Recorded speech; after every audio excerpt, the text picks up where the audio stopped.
Shalom, guys. This is Onieh. We are here once again to learn Hebrew together. Last week, we were learning about gender. Specifically, we were learning unique rules of how gender works in Hebrew. Because a lot of people are familiar with the normal rules of, or the normal concept of masculine and feminine in Hebrew, but a lot of people are not aware that there are various nuances to masculine and feminine words, and that's what we covered last week. So this week we're going to actually be covering plurals and how there's some interesting stuff with plurals, and then we're going to see where we go from there. We'll probably jump into things after that as well. So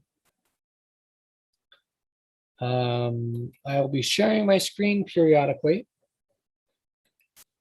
Let me just get us to the proper page.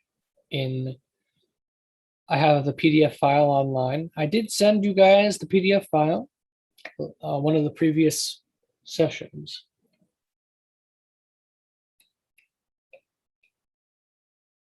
I'll be sharing my screen momentarily, but I just want to load the page first.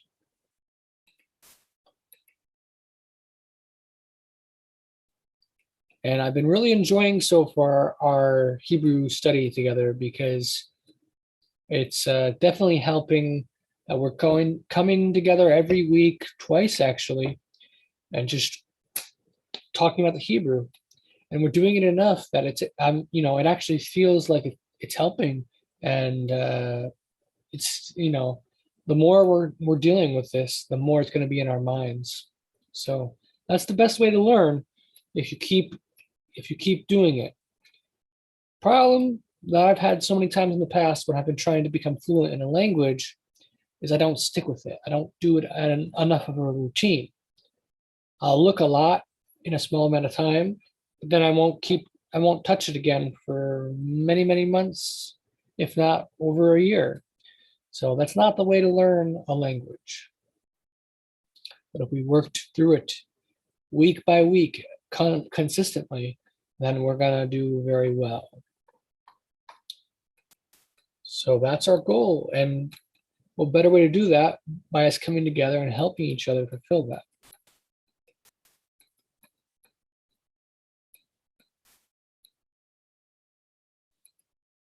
So let's see here.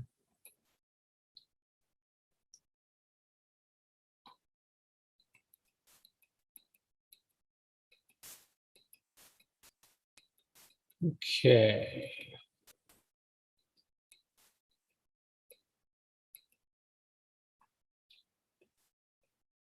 So first we're going to cover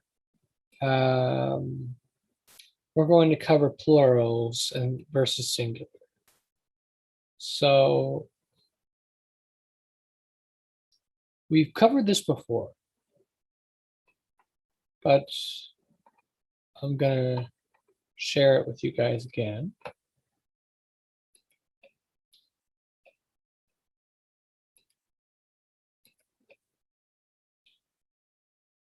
So I'm sharing my screen now. Okay, so what you see here is singular, dual, and plural. Now, like I said a little bit earlier before we started recording, there is some potential evidence that original Hebrew may have had the neuter gender. However, the evidence for that is not absolute. And all other Semitic languages, including the ancient language of Akkadian, appears to have just masculine and feminine. So those are the confident forms we know of. However, Akkadian does have an alternate form for the plural, which may be the neuter, but it's not in any way certain, like I said. We don't know everything about Akkadian because it was a lost language, and we had to reconstruct it based on the various resources we found. So some of our understanding of it may be inadequate, but we know a lot about it. And the reason I bring it up sometimes in our meetings is because Akkadian is basically the Hebrew language. It's just a different version of it, and it's very ancient, and it's very close to the original Hebrew that Abraham spoke and wrote down. So that's why it's important to look at the Akkadian to see if it gives us any insight.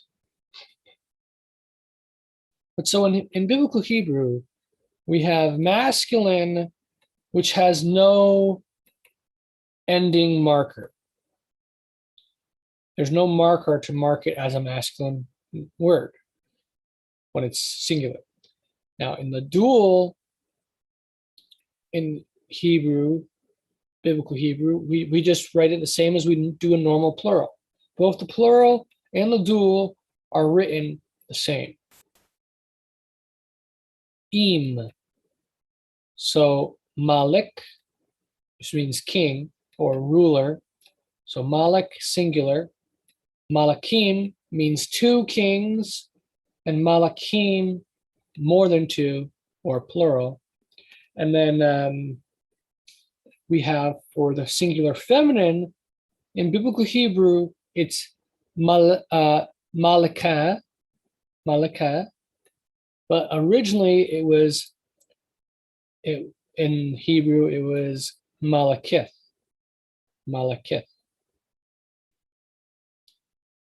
Or Malakath.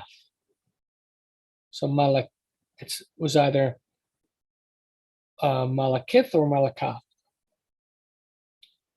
But I go with the eh sound because it the short sound seems best to explain the different variations between the different languages.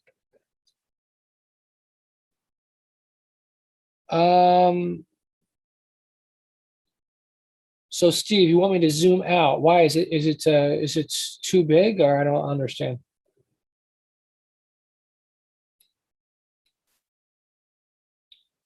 Oh, you want to see the singular?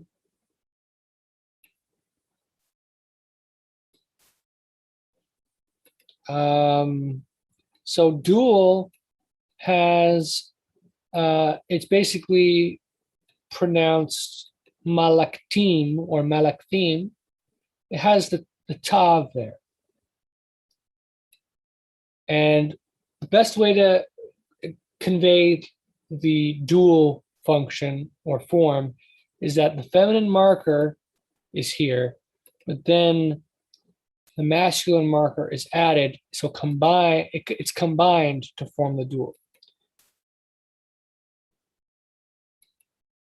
Jeremiah is coming on now.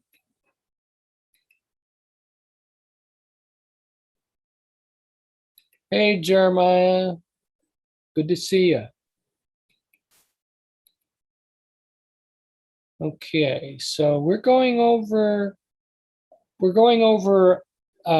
nouns today, particularly plurals, but I'm doing some review of the gender and singular versus plural. So that's what we're going over right now. So we're on dual now for feminine in biblical Hebrew, and it's malaktim. So that would basically be two queens, and then malakot or malakut, I would pronounce it as malakuth with a th sound rather than a t, malakuth. That means queens, plural. So we have that, but now I'm going to show you guys. Remember, I've talked about Akkadian before and how the Akkadian is the closest language to the original Hebrew. So with that said, I will share a screen we're going to look at Akkadian a little bit. to see what the original Hebrew was for gender, singular, and plural.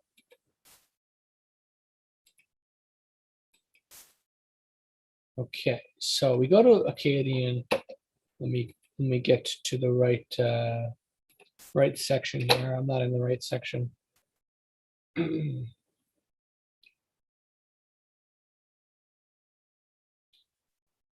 Now they transliterate it for us for our convenience. Akkadian was written in these type of letters, like special signs, symbols, but scholars transliterate it based on pronunciation or believed pronunciation. So based on the believed pronunciation, which they've reconstructed, we can see that Akkadian is very much basically Hebrew. It's just a much more archaic version of Hebrew. So we've got right here for Akkadian,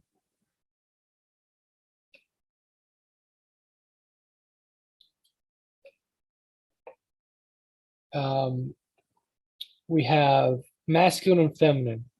So we have what's called cases in Akkadian.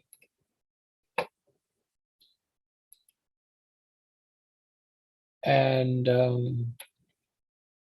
me see if I can zoom in for you guys. Whoops.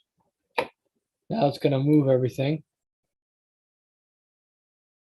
All right.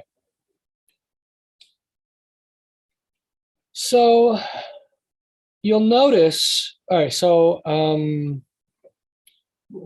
go to the keyboard typing right here. So the word for king in Akkadian is, let's see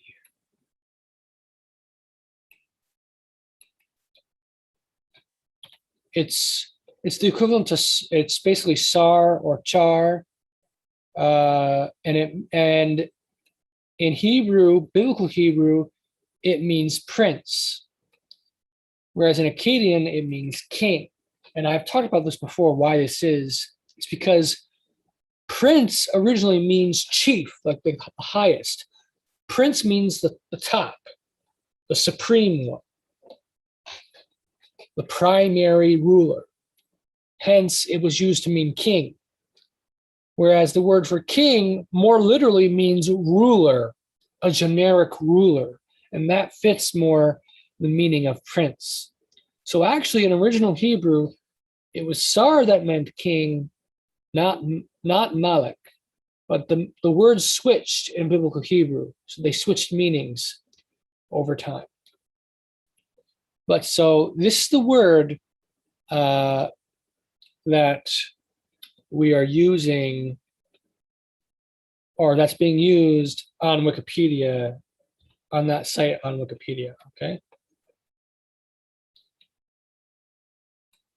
So see the SAR, that's what's going on right here. Let's see, okay. So notice we have M here, N, M, N, N, and then U and I with no ending. But look at the feminine. Feminine has the tav ending, it has T all throughout. And it has M all throughout. M, M, M, except for the dual, N, N for the dual. But M also for the plural for feminine. So we go back to the typer right here. So in Hebrew, if we were going to make feminine, prince becomes princess. That would be chara. Also, that corresponds to Sarah. You know, the name Sarah in Hebrew, which means princess. But in the original Hebrew, it was not chara. It was charath. There was a T at the end. because originally Hebrew was always a T for feminine ending, not a hey. But hey, it became hey over time. Like I've explained, it's basically the tav became very soft in pronunciation.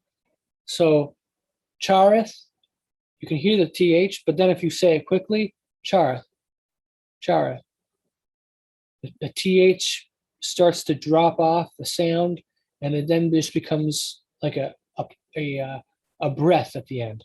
Chareth, chareth. So over time, they just stopped pronouncing the th, and it just had the sound of eh, and eventually it progresses to ah, because the Jews pronounce it as ah. In fact, let's see how they pronounce it.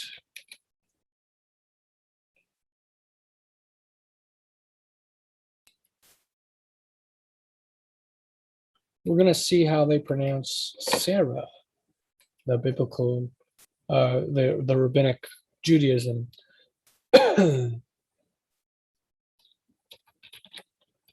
So I will share with you guys the audio.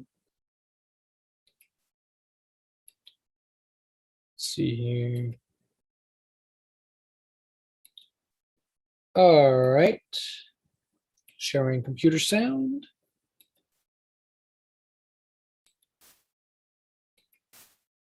Strong's H8283. Sarah. Sarah. Sarah. Ah. Originally, it did not have a ah sound. It had an eh sound, but it became ah over time.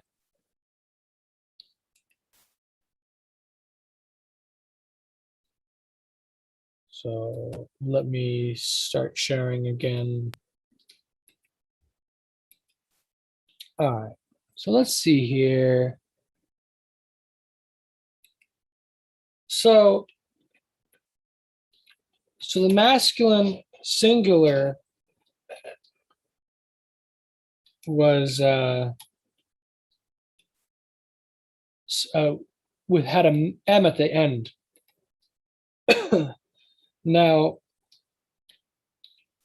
it says right here, sarum, sarim, and saram.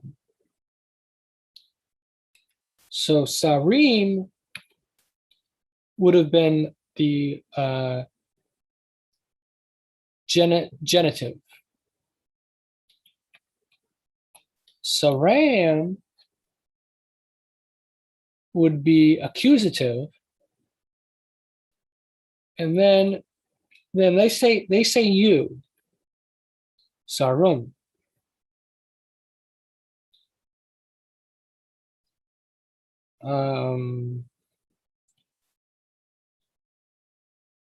But it may have just been the original may have just been know you, because remember in Hebrew there between two consonants you can have a pronunciation of a vowel sound, so that that they're saying may have actually just simply been the sound that they supply between the two consonants. So rather than adding a wa there, I'm not adding a wa. So what we have, sorry, what are the, okay.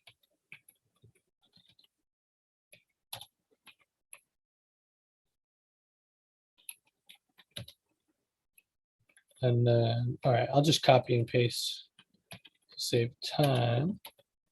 So what we've got here is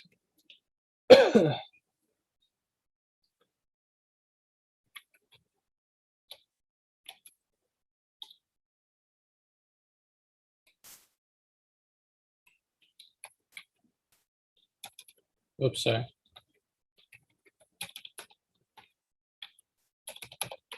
All right, sorry, I wanted to make that more center for you guys. So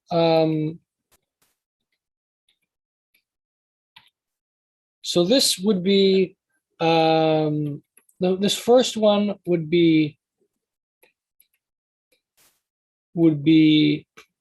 like prince as a subject or king as a subject.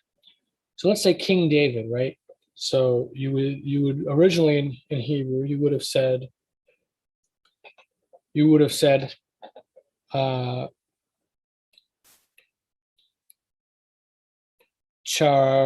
like charim, something along those lines, charim or charam, but I would say charim. Now, what's interesting is that I believe the original, like when there's two letters, like I discussed in a previous video, I believe all roots of Hebrew come from three letters. Now, the experts and scholars will tell you that most Hebrew words come from three-letter roots, but that some they believe come from two. But I think the reason that they appear to come from two is because they actually come from three, in which the third letter is the same letter. So SRR. Now, what I've shared before was how, like, all, the word all in English, two L's, right? But if you say always, we don't spell it with two L's. One of the L's drops. So it's a similar concept in original Hebrew, and also even in biblical Hebrew, we find that when the same two letters appears in a row, the one of the two gets dropped. And they do that for simplicity reason. But in original Hebrew, they wouldn't have done that. The only reason they do that in later Hebrew is because why write the letter twice? They thought it didn't make sense to write the letter twice in a row. You could just write it once, and that one time would double in function. However, because they did that, over time, the pronunciation got changed due to the omission of that third letter. Now, there are some times in Hebrew where the third letter comes back. Typically, that happens when they're trying to make an emphasis or when they're doing a participle. A participle means like let's say breaking or broken.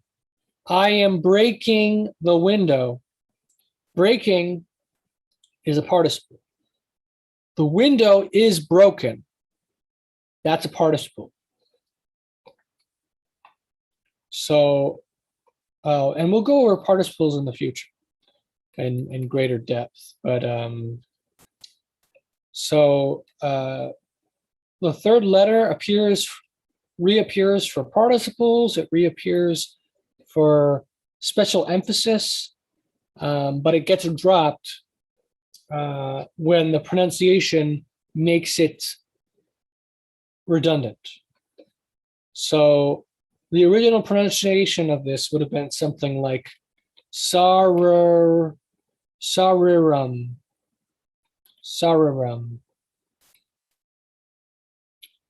One second here. Oh, Melissa, looks like Melissa's off, so hopefully she comes back on. So sararam, or perhaps sararam, okay. But it dropped and simply became saram. Then this is charam with a a, and that means accusative or an object. And this means the yod, charim, is genitive. It means possessive. So let's say you're trying to say David, oh yeah, David loved Jonathan, okay? All right, no, you have to say, you have to do the king. So David is the king in question. So the king loved Jonathan, and we're talking about David, okay? So if you're saying the king and you're in original Hebrew, the king loved Jonathan, you would use this first one because that's the subject. Who is the one doing the loving? The king. That's the subject. Who is the object? Jonathan. So if instead it was Jonathan loved the king, then the king would be the object because the king is receiving the verb. The verb is being done to the king, and therefore the king is the object. So in that case, the king is not the subject, the king is the object, and therefore it's this second one. However, the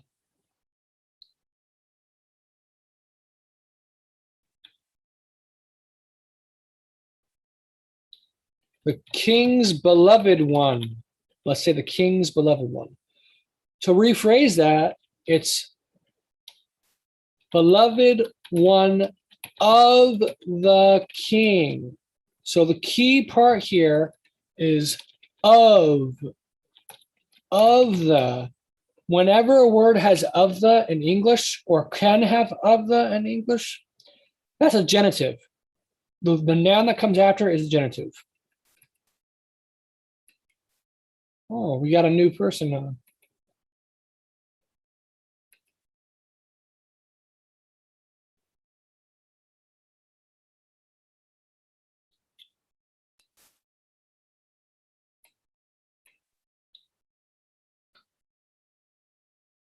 Just waiting. Looks like their audio's about to come on.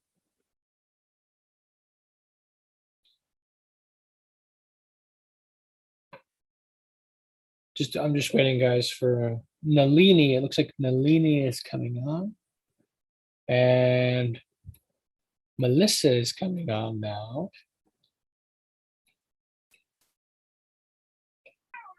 And Adam's supposed to be on as well.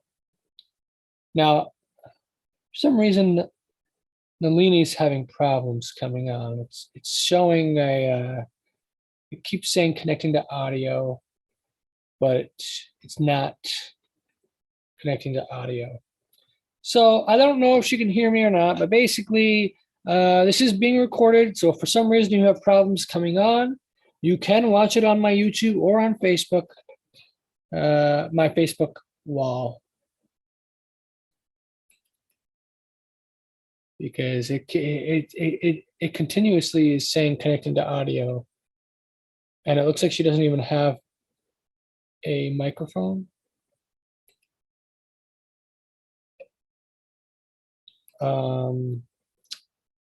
Anyways, we'll keep going. Hopefully that gets fixed. So like I was saying, so let's say you have son of the king. Son of the king. Of the king is genitive. So in Hebrew, original Hebrew, you would have done this right here, of the king. Now, to make it a queen or a feminine, you simply add tav.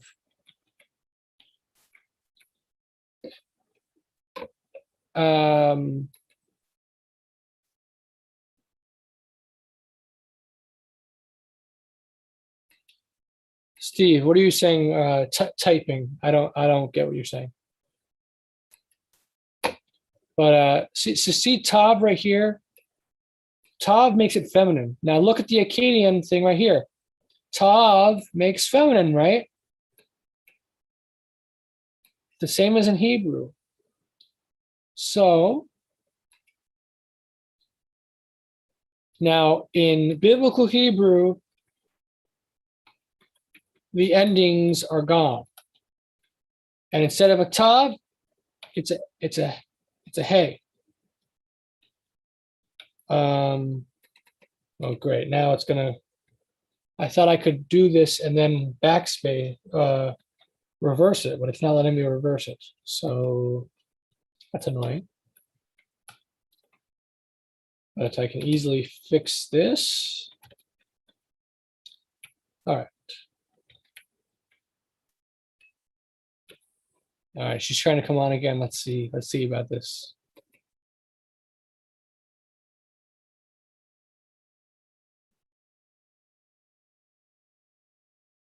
Looks like the same problem's happening. Okay, yeah. You can let Nalini know that. Oh, you did already. Okay. Oh, looks like she's good. It looks like she is all good now. It's not doing the ... stuff. So, all right. So now what I'm sharing with you guys is the original Hebrew, the way it worked in original Hebrew. But like I said, in biblical Hebrew is not original Hebrew. It changed over time. The reason I'm showing you guys original Hebrew and comparing it to biblical Hebrew is so you can know the origin of Hebrew and how it changed and how the Bible differs from the original.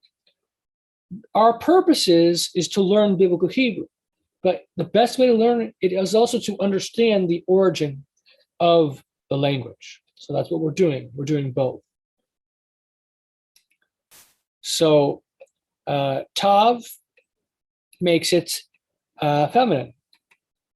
Now, in biblical Hebrew, there's no M, right? You add a wa and a tav rather than so if it's Sarah, which is princess, you drop the hey, change it to a tav, but then you add the wa. But in original Hebrew, there was also an M at the end to tell you that it was the subject. And same thing for Aleph and same thing for Yod. So we have, whoops, sorry.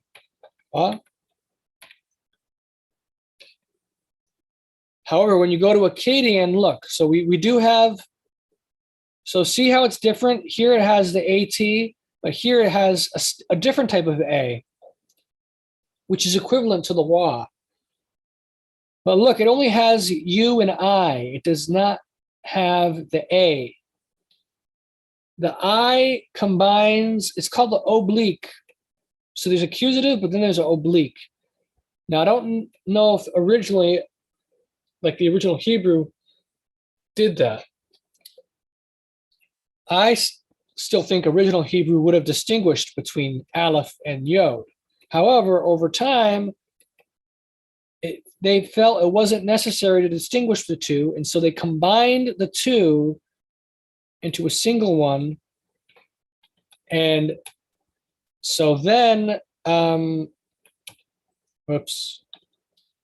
basically, it became used for both. Hold on.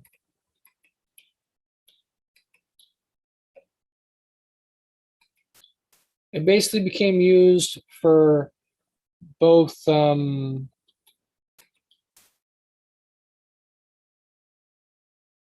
this became used for both genitive and accusative. So if you were to say Jonathan loved the kings, Jonathan loved the kings, you'd say this one.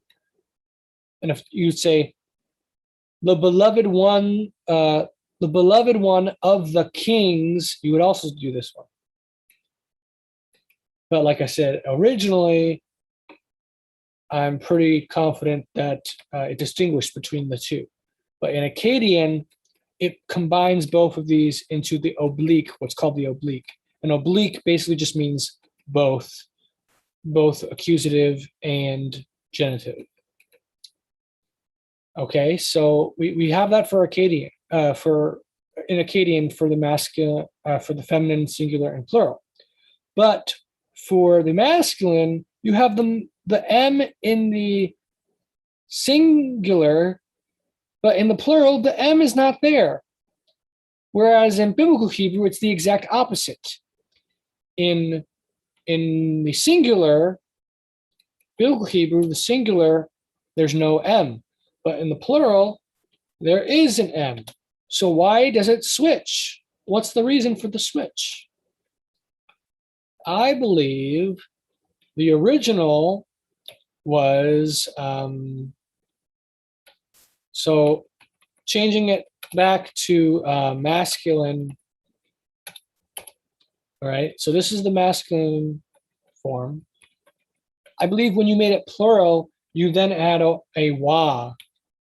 Whoops. I keep doing that because W is wa, so I keep doing W, but W is S in this keyboard type thing.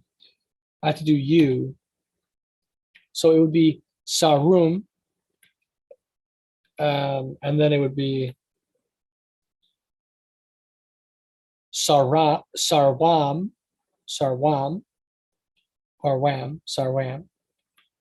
and sarwim. Now, because it's being used as a W sound. So sarwam, sarwam, and sarwim would be the plurals originally. However, in Akkadian, the M is not in the plural for the masculine, whereas it is in Biblical Hebrew. The M needs to be there to explain the Biblical Hebrew. That's the only way to explain how Biblical Hebrew has the M at the end. But like I said, the best way to explain it is the M gets dropped accidentally. So in Akkadian, we actually have evidence of this happening. In Akkadian, these are called cases, by the way, case endings. In Akkadian, case endings get dropped over time. They get dropped over time.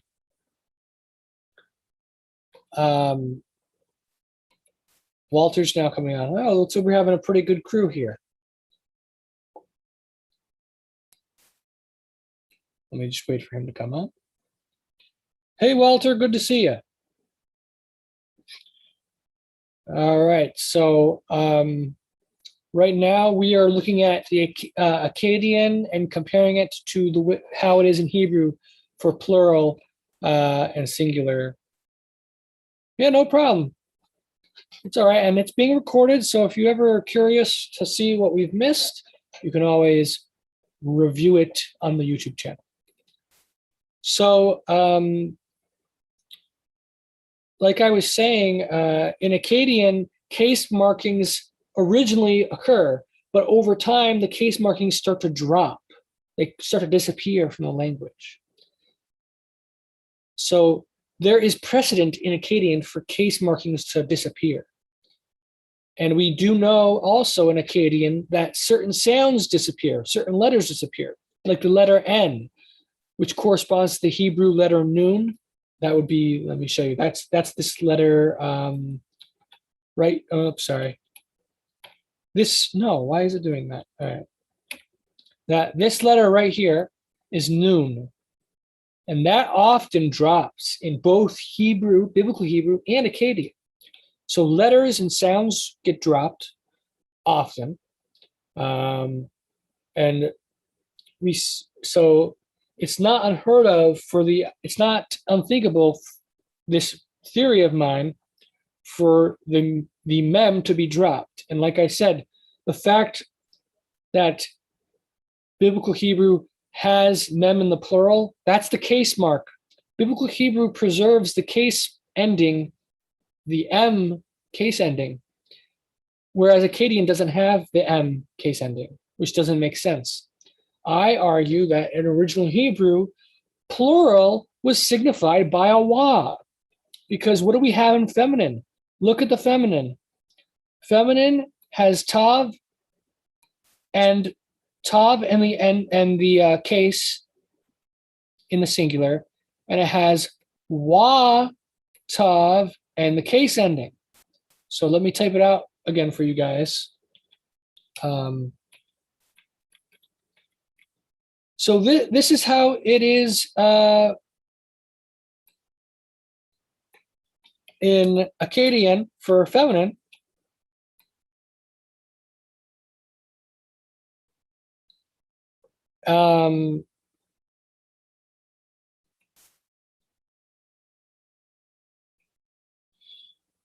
for this is how it is in the singular, and to make it a plural, you add wa. That's how it works in Akkadian. But the way Akkadian is told to us by the scholars, for masculine, it's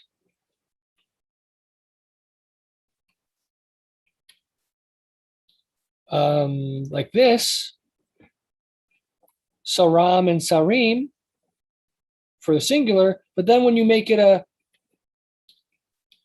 plural, the M gets dropped. I think it was always the case that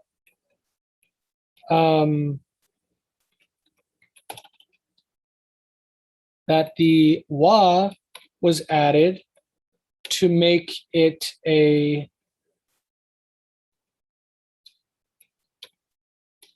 wa was always added to make it a plural. So, like, because think about it, original Hebrew would have been the divine language, right? The perfect language. It would have had rules that make sense, that are consistent.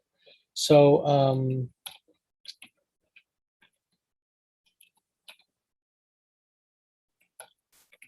so the way I suggest the original Hebrew would be is for feminine, you have this tav feminine marker. You add wa to make it feminine, and likewise for masculine, you'd have these for singular, and to make it plural, you add the wa. And so the original pronunciation of this would have been sarwam.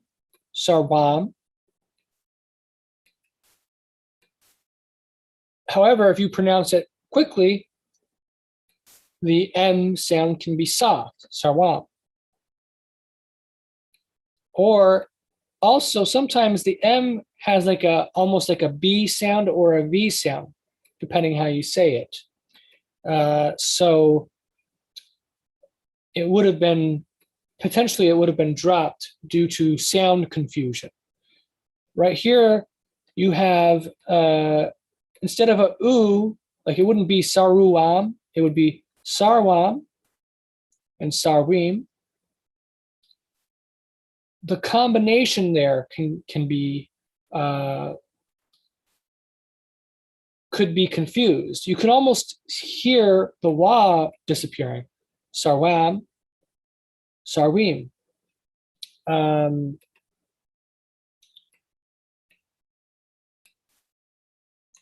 So yeah, I think that theory best explains the differences between Akkadian and Biblical Hebrew, and also provides a consistent basis. There's a simple rule. The case is marked by M, AM, and IM for singular and plural. And you add a wa to make it plural for both masculine and feminine. That is a beautiful, harmonious system. It makes sense, and it best explains the differences. Also, something to keep in mind, when people talk about Akkadian, that usually refers to standard Akkadian, what's called standard Akkadian or standard Babylonian. There were different dialects of Akkadian, and some of the things in Akkadian, there's evidence that they may have been later changes for some of these things. So just keep in mind that not everything in Akkadian is 100% what the original Hebrew was, but it's the oldest Semitic language in existence that is known, which means it's the closest to the Hebrew used in Abraham's time, and therefore it's extremely important language to study and learn from. But we do know that Biblical Hebrew is not directly descended from Akkadian, at least the main dialect. There's another dialect of Akkadian. Many scholars call it a different language. It's called Eblaite. And Hebrew seems to have more in common with Eblaite, and it also has more in common with Assyrian. Assyrian is a dialect of Akkadian. Akkadian has two main dialects originally, Babylonian and Assyrian. And Biblical Hebrew has more in common with Assyrian than Babylonian. So that's also important to make the distinction there. Ebla tablets. Yep, the Ebla tablets are written in Eblaite, and we can go to I could open up a thing there for you guys. Let me just quickly do that.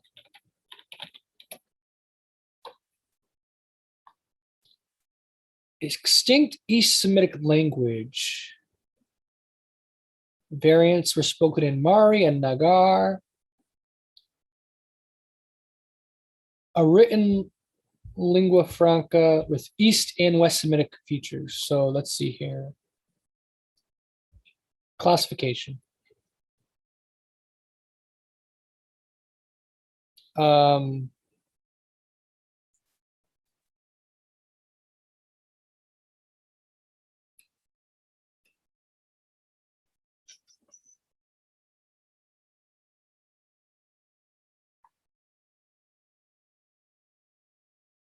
So here, this scholar says, Eblaite is so closely related to Akkadian that it may be classified as an early Akkadian dialect. But then it says, some of these other scholars say it's not to be seen as an early Akkadian dialect because the differences with other Akkadian dialects are considerable.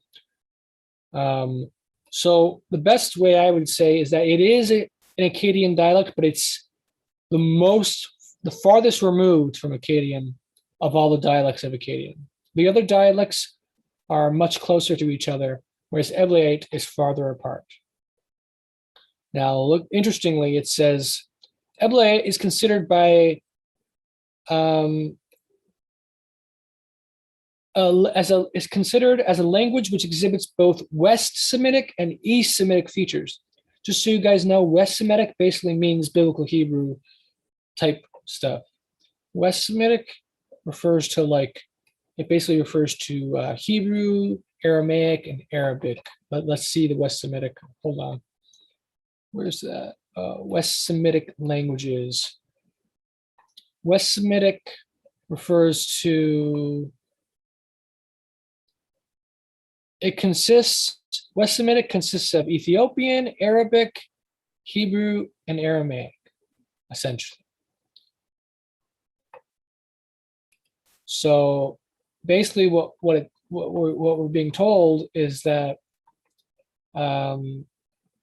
Eblaite has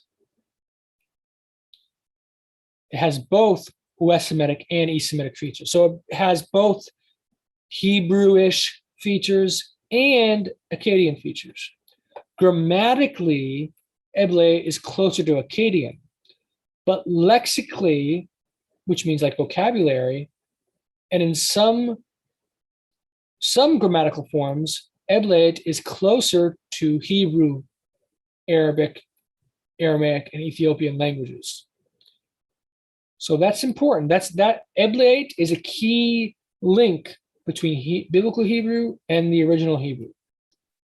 So rather than Hebrew being descended from Akkadian, Hebrew seems to be descended from Eblaite and Assyrian.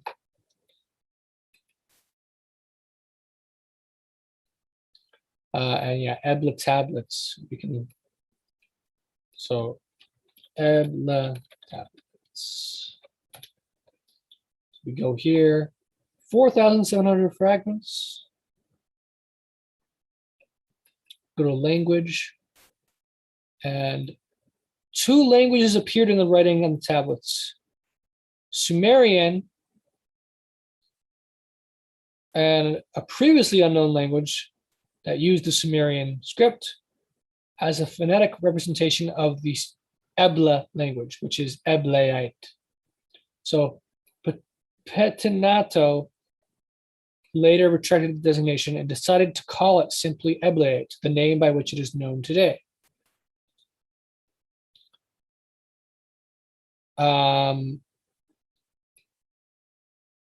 scribes at Ebla used it in a simpler form than the Akkadian people.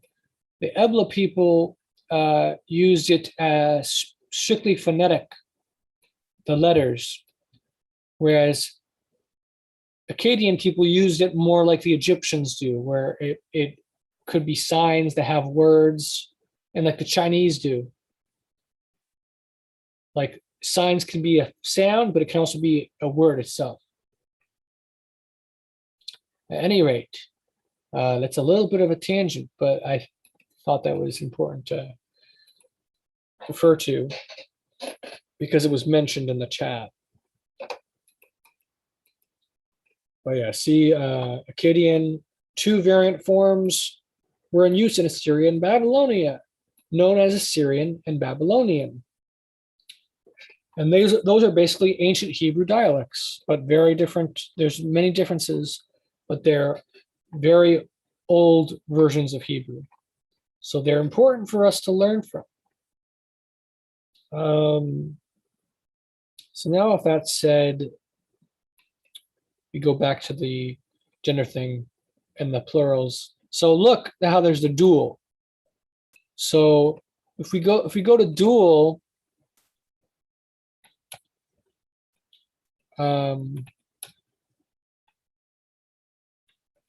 so dual becomes in Akkadian. Now, see, dual does not have accusative. It has just the oblique, like I mentioned before. Oblique is both accusative and genitive combined. So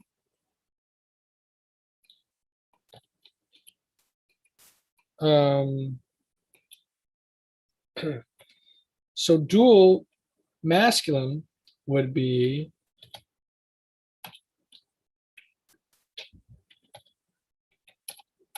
this. And then and feminine, you would simply add a T.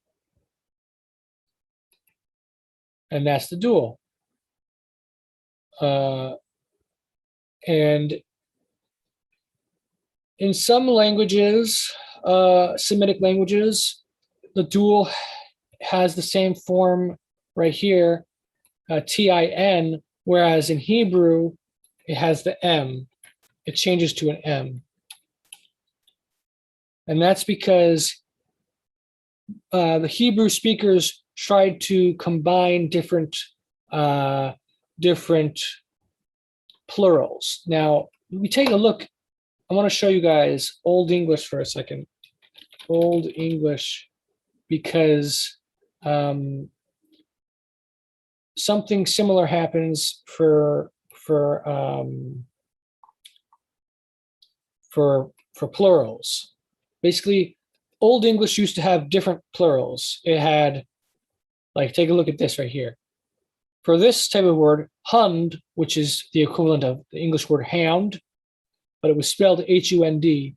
Hound was spelled H-U-N-D. It meant dog. And so when you wanted it to be a plural, you would add an AS if it's a subject or object, but you would add only an A if it's genitive, and you would add UM if it's dative. Now, dative means an indirect object. So I'll give some examples here. Let's just say the dog ate my homework. Instead, you would say the hundus ate my homework. Hundus ate my homework. The hundus ate my homework. No, I'm sorry. That would be the dogs. So sorry. So the dogs ate my homework. The hundus is how you would say that. And I gave the dogs a timeout. You'd say instead, instead of saying hounds or huns, you'd say hundas. This is Um, amazing because it's so much like German or PA German, like Pennsylvania Dutch, because Yeah. they have Hund for dog and they have Hundling for puppies. Yep. Old English, it was much closer to German. And Wow. genitive, like if you say the food bowls of the dogs, you'd say hounds, but instead of saying hounds, you spell Huns, and instead of Huns, it'd be Hunda. The food bowls of the Hunda would be the plural. And then where's our endings? Sorry, guys. All right, and then Hundum. So he spoke to the dogs. Would be spoke to the hounds, spoke to the hounds, but instead it'd be spoke to the Hundum. So Old English originally had these differences between cases and how you spelled the plural. Now look for ship. Originally, ship was spelled SCIP. And if you want to say like the ships are sailing, you'd say the shipu are sailing. Now, guess what? Shadow has the plural. So see right here.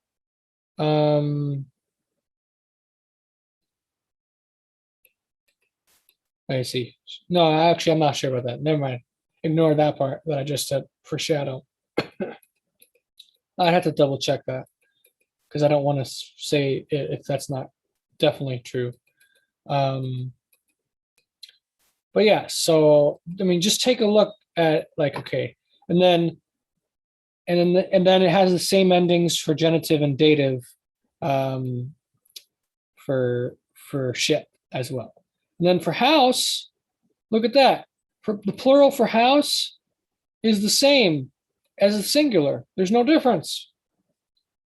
So houses, instead of houses, it'd be house, which refers to both, singular or plural. It'd be like sheep. Sheep can mean singular or plural in English. House originally had the same double meaning. And here you have the word gift. The plural would have been a and then sometimes e for the accusative or object. Same thing here for ride, rad. And then here you have the ending is the word is moon, spelled mon. Although I'm not sure how you can have a plural for moon and sun, but apparently you can have a plural. So you'd say monan for moons. Many moons ago, be many hold on.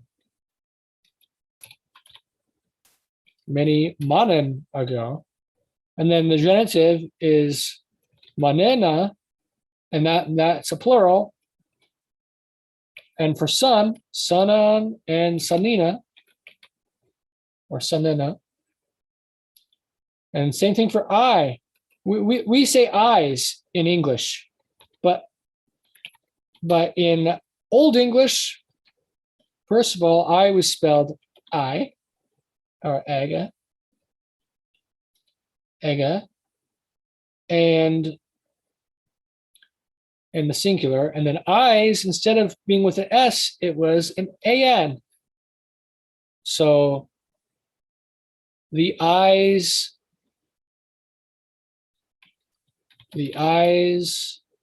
are formed in the womb or something, you would say the agan are formed. And let's see.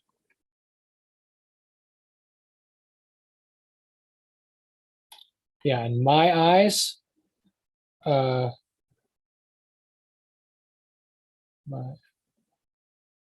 what that? Anyways, so you can see the different plurals. Sun, English word sun. The plural was not sons with an S, it was a, and the same thing for hand. It was an a plural, and for man, it became men plural. We still do that, right? We still have that. And then look, goose becomes geese. We still do that. But the singular is also geese when it's a dative. And the plural is goose when it's a genitive and a dative. Goosum and goosa. Goose for genitive singular, goose for singular, geese for plural, and geese for dative singular. We have friend, frundus, friend, friend, frunda, frundum. So you can just see that there's so many different renderings of the plural. We have a ra right here, RA. Father, or fatter, fatteress, madru. So mother and madru with the U ending is plural, and brother and brotheru and brothera. And of course, we know that eventually in English, there's also brethren, the N ending.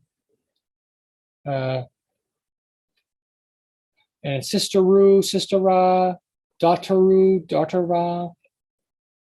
And here's the word lamb, plural. Lamru is the plural, and lamra and lamrum. So these are very complicated. How there's so many different ways to do the plurals for English originally. So you can imagine when later English speakers were like, you know what, let's just simplify it and let's just use S for everything. We're just going to use S for everything, and that's going to simplify things for us.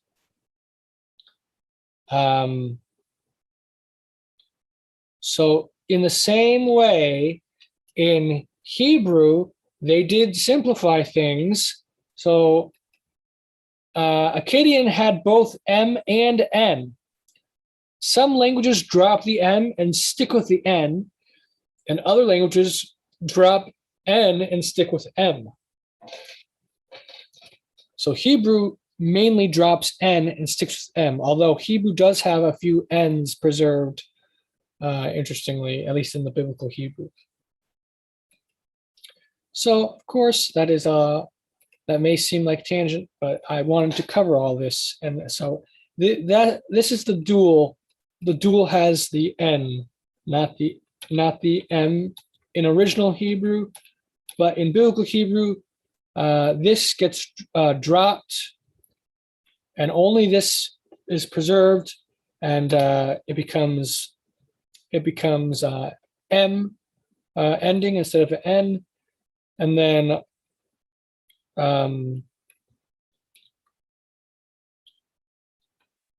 and for the masculine, like I said, it gets switched to an M, and the M is the same as the plural, So the plural and the dual are the same in biblical Hebrew, whereas originally, as we can see in Akkadian, they were two separate things. All right, so that's all that to say. That was what Old English was originally, and so we can, if English was so different like that, imagine how Hebrew changed over time. Hebrew must have changed similarly as well. And Akkadian provides adequate evidence that it did in fact change significantly from the original Hebrew that Abraham spoke.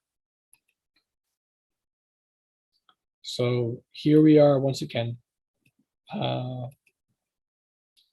singular, dual, and plural in Akkadian, and how and what I showed what I think the original Hebrew is. And once again, here's the simple way it is in biblical Hebrew. I'm going to share the screen for you guys, the document. So you see, this is just a simplified form in biblical Hebrew. The simplified form, there's no case endings. Case endings are dropped. So the M ending is dropped from singular. All cases. Same with the singular for the feminine. The only thing preserved is the feminine marker and and in the masculine plural, the M of the case ending is preserved. Well, yeah, with that said, we will now go through the PDF where it touches upon some concepts for gender, not gender, for plurals. So here we are. Now this book is called Biblical Hebrew, Grammar of Biblical Hebrew, and it's by Paul Juan and Takamitsu Muraoka. And last week we covered gender. I highly recommend checking out that teaching we did. But this week we're doing plurals. So one thing, interestingly, is the plural can be conveyed not just by the plural marking or the dual marking, but it can be conveyed by the collective singular. So collective nouns are, they designate a plurality as forming a group in their meaning. So we have some examples here. Bakar, it's a herd of large livestock. And Jachen, a flock of small livestock. And then there's birds, and then there's the types of creepers, I think this is. And this is all like in Genesis, names for different types of creatures. This is, I think, bugs or insects.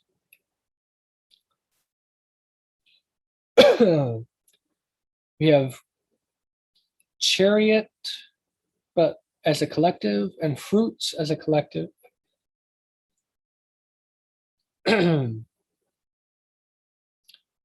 Beasts or cattle as a collective right here. So, and also mankind like Adam. So, for example, if you want to say man and you're using Adam, you say Adam. If you want to say men and you're using Adam, you also say Adam. You don't distinguish between singular and plural because the meaning of Adam is both singular and plural. It's a singular word, but has a plural meaning or definition. The plural definition is mankind. So mankind can be singular and plural, depending on the context. It's a singular word of mankind, because there could be more than one mankind, potentially. hypothetically, mankind's, but we talk about one mankind, but one mankind could be one man or more than one man.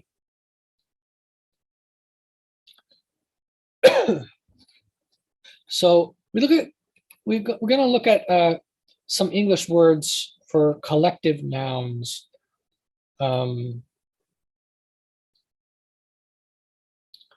So here is like you saw in the file, it said that tiny tots, this word right here, sometimes includes or implies woman. So they had a collective noun for woman potentially.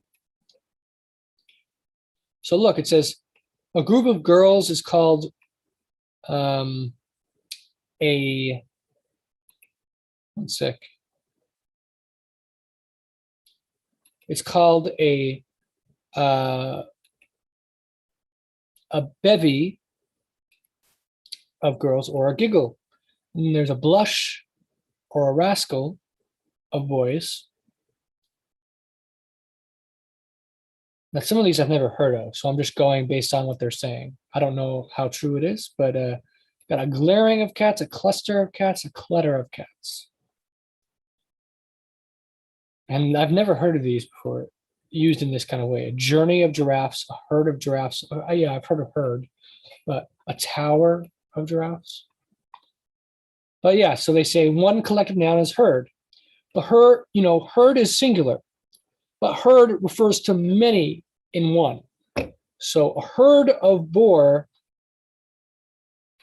did something. That's a singular word, herd, but the boar are plural in number. Therefore, the verb being used will be a plural verb. Like if you say a herd of boar died. The died verb is plural because the herd that's doing it is a plural in meaning. Whereas if you said herds, the herds of animals, there can be more than one herd of different species. One herd of this, one herd of that, or more than one herd of the same kind of species. Multiple herds of dogs, let's say.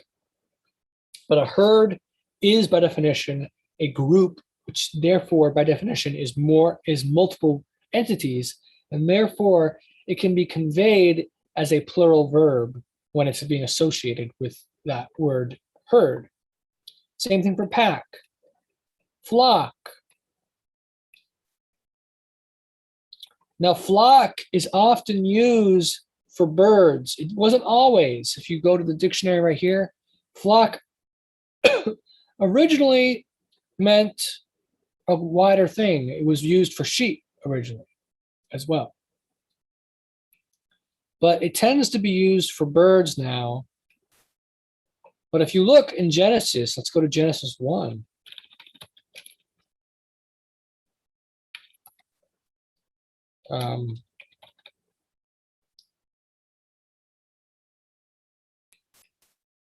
Fowl.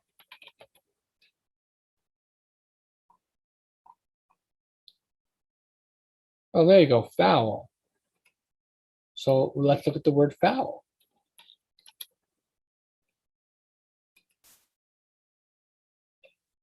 Fowl can be a singular or a plural. So that's an example. Fowl refers to both singular and plural, more than one. Then you look right here, it says swarm, like it tends to be used for insects or rodents. So a swarm of rats or swarm of flies or swarm of bees, swarm of ants. So let's take a look here and see. In Hebrew, we've got things that creep on the earth, evidently talking about insects, right?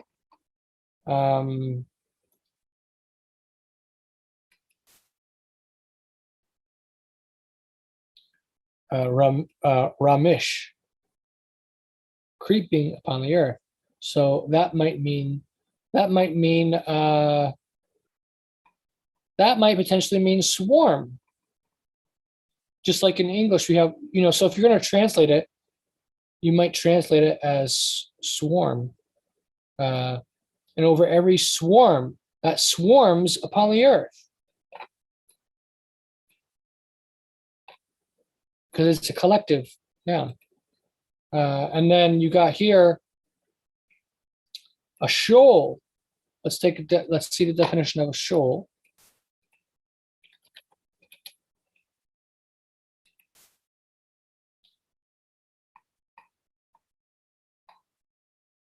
Large number of fish swimming together. So we look and see, where's the fish? The water.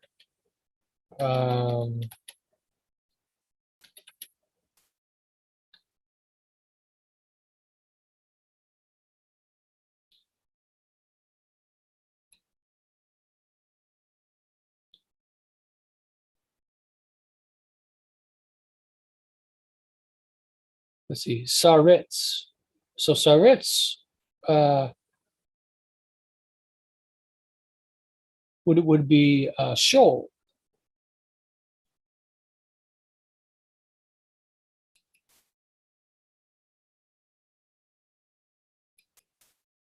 Let's see. Well, they say swarm for the meaning, but it refers to fish.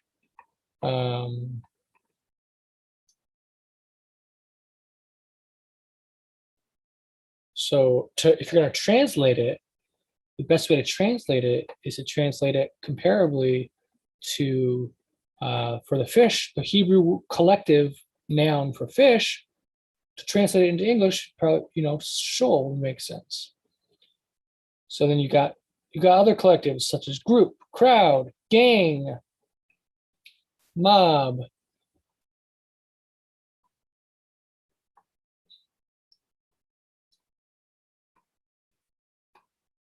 But yeah, so you get the idea.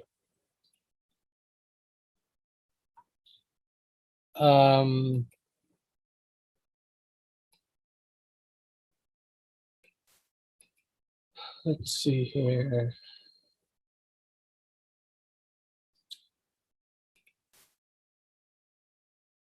Oh yeah, let's look up cattle. Cattle.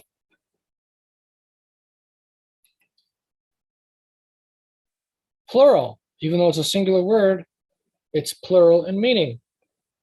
And it can refer to one animal. One animal is cattle, and more than one is cattle.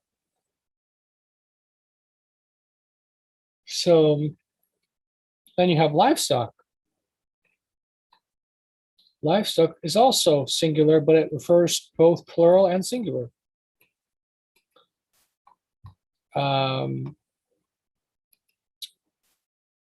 So then we've got where it tells us that certain ideas are analogous to that of plurality. Certain ideas that are basically plurals are conveyed by repetition. So Genesis 39:10, let's take a look at that one.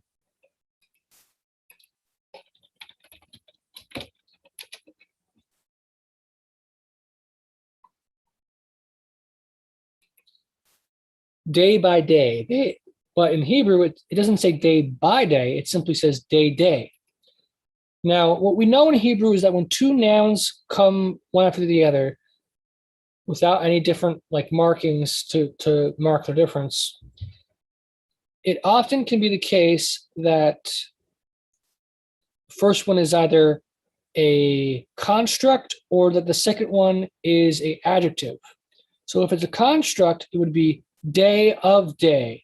But if it's an adjective, it'd be day, and then the second word would be an adjective that transforms the meaning of the first. So you could have it as something like daily day. So it came to pass as she spake to Joseph daily, and he hearkened not unto her. So it's basically like daily. You're saying he spoke to Jacob daily, but you say daily by saying day, daily, or day, day.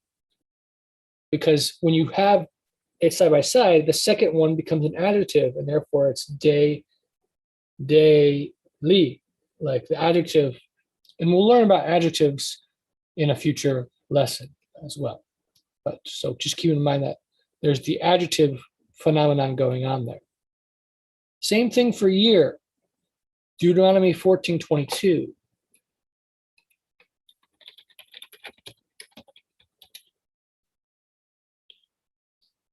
I think that's the right verse. Yeah. So thou shalt truly tithe all the increase of thy seed that the field bringeth forth year by year. Well, all it says is year, year, but because the second is an adjective, it's that the field brings forth year, yearly. Brings forth a year, yearly.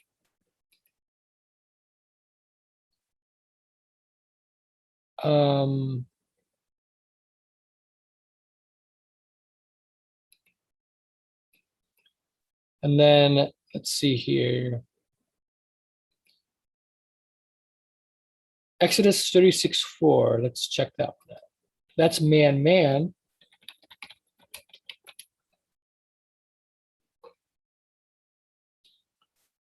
And so, and came all the wise men that were worked all the work that did all the work of the sanctuary, man, manly, from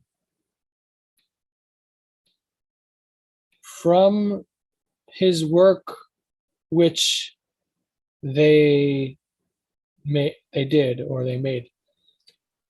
So the translation might be a little bit awkward, but it's basically like man, manly, and the idea being per man, man, manly.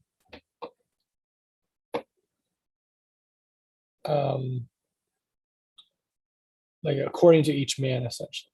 But like I said, the translation is awkward. But that's kind of like just like I said, day, daily, year, yearly, it'd be man, manly. Like if you say annually, annual means once, every year, basically. Annual means every year. But so you basically convey that by the repetition. Now, what's strange is that, well, look right here. Every morning, they repeat that twice too. Let me check that one. Exodus 16:21.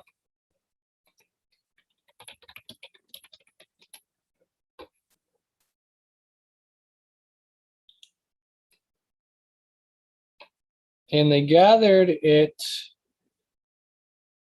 in the morning,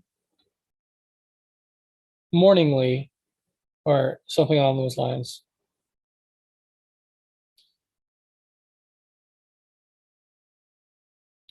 Because it says every morning, but it wasn't literally every morning because, they didn't gather it tomorrow. And tomorrow is a morning, and yesterday was a morning too. It wasn't every morning that ever existed, but they gathered it morningly until they stopped. So they gathered it in morningly.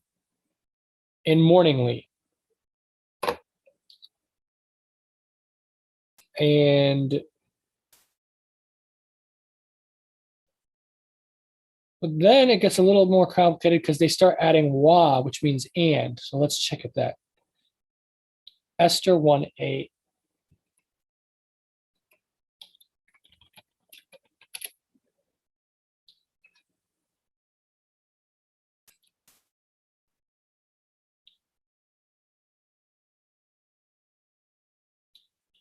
that they should do according to every man's pleasure. To do according to the pleasure of man and man.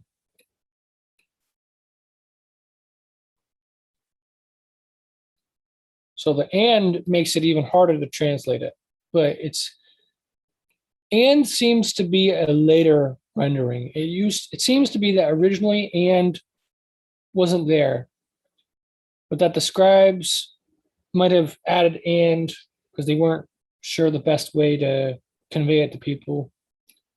But let's check this one. Deuteronomy 32:7.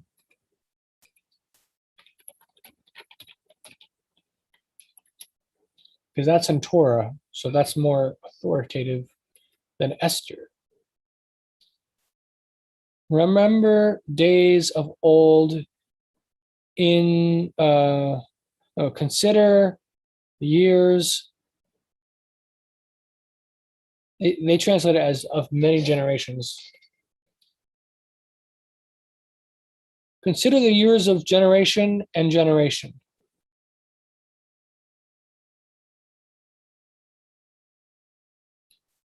And sometimes means even. So it could be rendered as even. So it could be something like generation, even generationally. So if you're going back to here,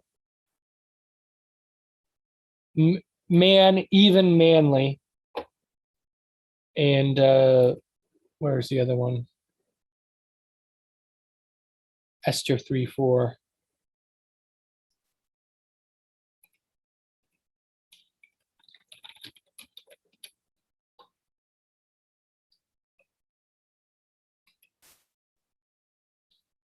And it came to be in the speaking of them unto him day, even daily, and he hearkened not unto them, blah, blah, blah. So now that's how it was originally in Hebrew. But scribes change things over time, due to language differences. Language changes over time. So later, see this late Biblical Hebrew, Qumran Hebrew, and Mishnaic Hebrew. So basically, after the Babylonian exile, even in the Dead Sea Scrolls and by the rabbis during the after the destruction of the Second Temple, instead they added the word kal, which means every or all, to help convey the meaning. In every generation and generation, or even generationally. In every day, even daily. In every city, even citily. Not sure how you'd say that one, but that's in Second Chronicles. But that form is much more common in the later books and in Dead Sea Scrolls Hebrew, which is a later dialect, and in Mishnaic Hebrew. The evidence best indicates that originally the word all was not used to convey this, but that they started using that because it was confusing the people. To say it 2 times in a row, the meaning started to get lost on people. They didn't understand what was being said anymore. Therefore, the word all was added to help convey, to translate the meaning for people. Just like in English, things get lost over time.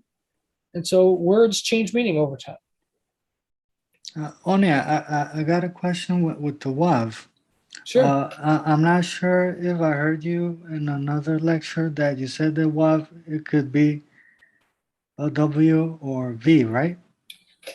So it's the original sound is a U or W, like a oo sound or a W sound. So like the month June, the oo sound right there, oo, and then the same as 2 O's in a row, it can have that oo sound.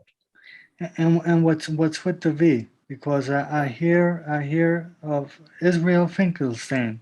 He says with the V the name of God, Javeh, instead of Yahweh. So V is a later development. Later? So yeah, so Okay. basically originally it was just W, but W is very close to V in pronunciation. So like so listen to the word water. Now listen to the word water. Water, father. It sounds almost identical, slight difference, but it's very similar. So because of the similarity, over time, W started being pronounced commonly as V by the Jews.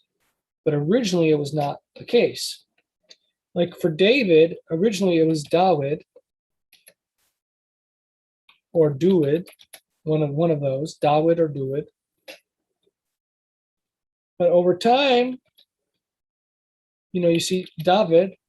But guess what? In Greek, it's sometimes it's spelled David in Greek. David.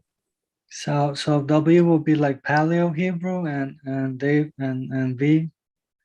Hebrew. Would be well, so it's the same letter but different pronunciation. But yeah, the V pronunciation would be the later, like Masoretic type. Yeah. Oh, But there's okay. different dialects. Like there's the Samaritan dialect of Hebrew, and then like I've showed you this guys before, but there's different dialects of Hebrew even by the Jews today. So we take a look at these different dialects, and we see Ashkenazi, Sephardi, Mizrahi, Yemenite, Tiberian. There's medieval, Mishnaic, biblical, but you have the different written dialects with different vocalization. There's Tiberian, Babylonian, Palestinian, and Samaritan. So you can see all the different dialects. But then you have Aramaic.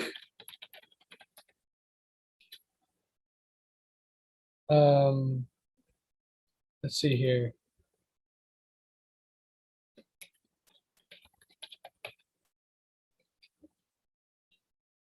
There's Eastern Aramaic, there's Western Aramaic, there's Syriac. And then dialects of Arabic is insane. They basically constitute different languages by scholars because they're so different. And remember, Arabic and Aramaic are basically Hebrew. They're just different. Like they have some differences, but they're so close in so many ways.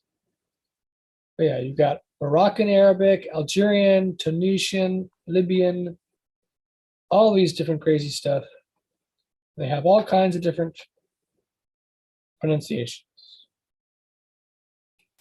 Then, for more fun, you have English dialects.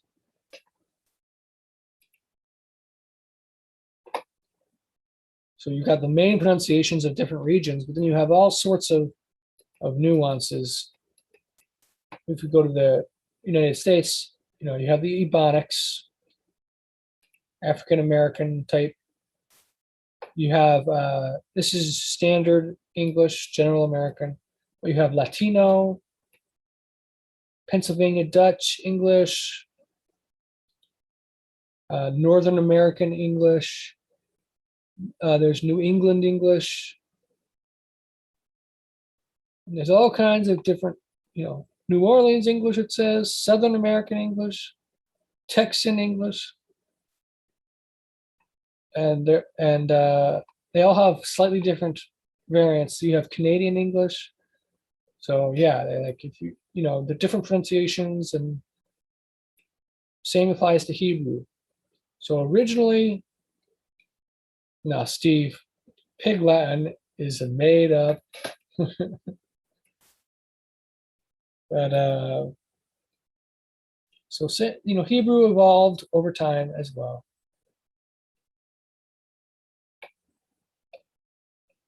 So with that said, let's take a look at this. Deuteronomy 25:13.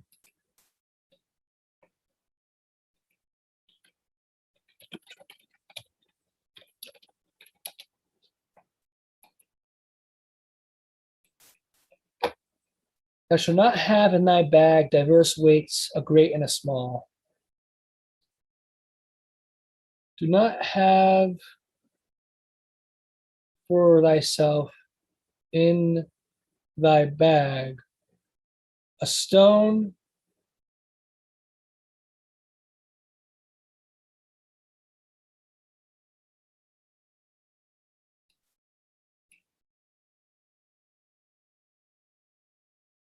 I don't know how you would translate this.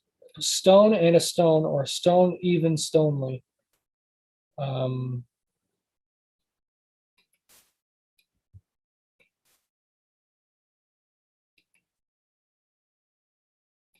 so I'd have to contemplate on the best way to translate that, because that kind of goes over my head. And the same right here. It says varied hearts. Let's go to Psalm 12:3.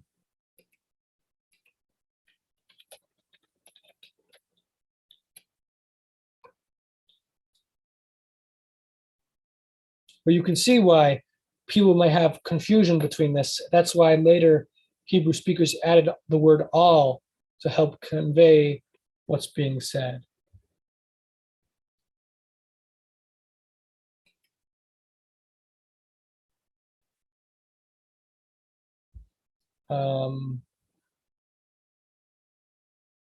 Vanity, they speak, man speaks, wait, they speak vanity, a man, or man speaks vanity. This is a collective noun. Man, basically mankind, speaks vanity at his neighbor, lip of flattering, or flattering lips, in heart, even heartily, they speak, even heartily. So that one conveys like a double heart, sort of like double-minded kind of.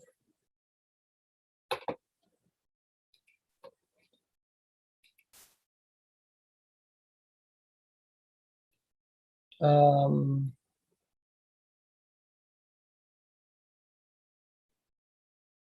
then this one is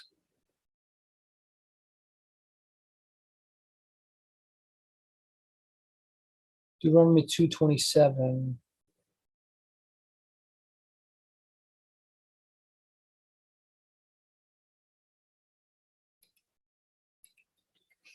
I'm just going over these examples because I want to make sure we're understanding it properly and that I'm not telling you guys incorrectly.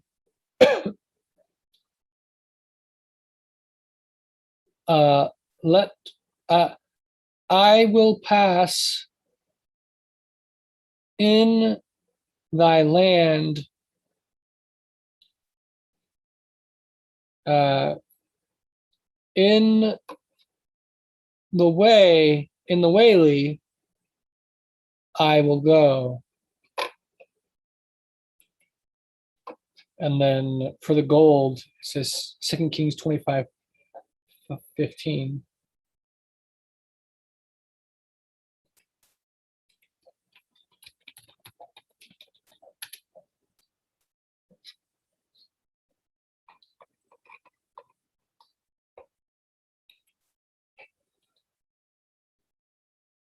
Fire pans, bowls, which were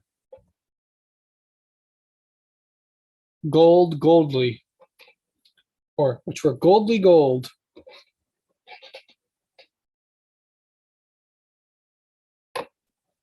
And which were goldly gold, and which were silverly silver. That's basically how you would translate it. They were goldly gold and silverly silver.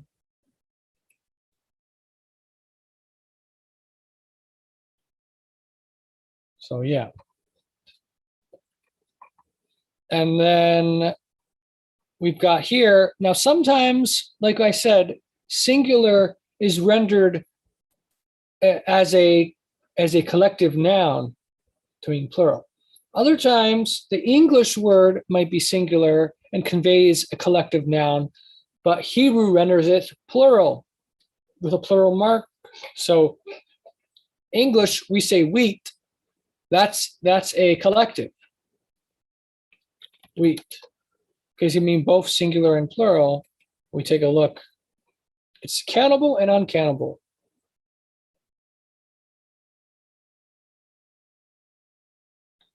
So in general, wheat can be singular and plural. But in Hebrew, because usually it's plural, in meaning in English, well, in Hebrew, they don't use a singular. They use the plural rendering for the plural meaning. So wheat is plural as a collection of grains and stalks. Now the singular for wheat distinguishes it as a species. So like say species of wheat, species of other, species of flax or whatever, or species of barley. Those are singulars. But when you're referring to the food itself, it's plural. Whereas in English, we use a singular collective. See, barley, singular in English, but meaning plural in English. And in Hebrew, it's plural, both in meaning and the way it's written. Same thing for flax, same thing for spelt.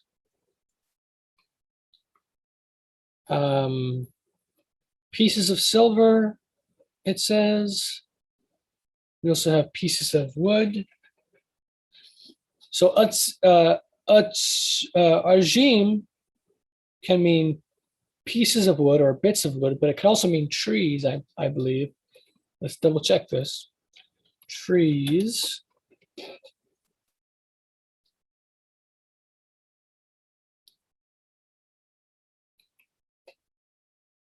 Trees of the garden.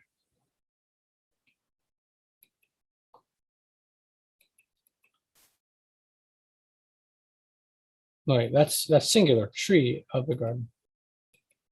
So let me find a word by itself.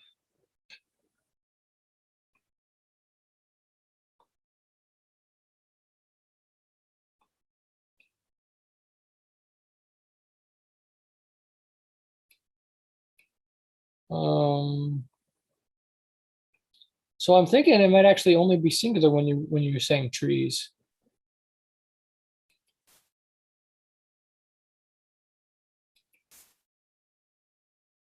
Yep. Tree. So basically we have here a collective. So trees in Hebrew, you would say wood. Why? Because more than one tree it's all wood. Whether it's from one tree or many trees, it's wood. So they just call it by the singular, wood. Interesting. And you have where someone has their blood shed. It uses plural to convey like multiple blood spatters. Like let's say someone is stabbed and blood spurts out. There's different drops of blood, and the different drops convey separate blood and therefore become plural. Like let's say three drops of blood scatter from each other. So there's three blood spots, and therefore becomes plural in Hebrew, and it becomes bloods. Even though in English we would say blood, but in Hebrew they view that as plural because they're viewing it by the parts. So they spell it as plural.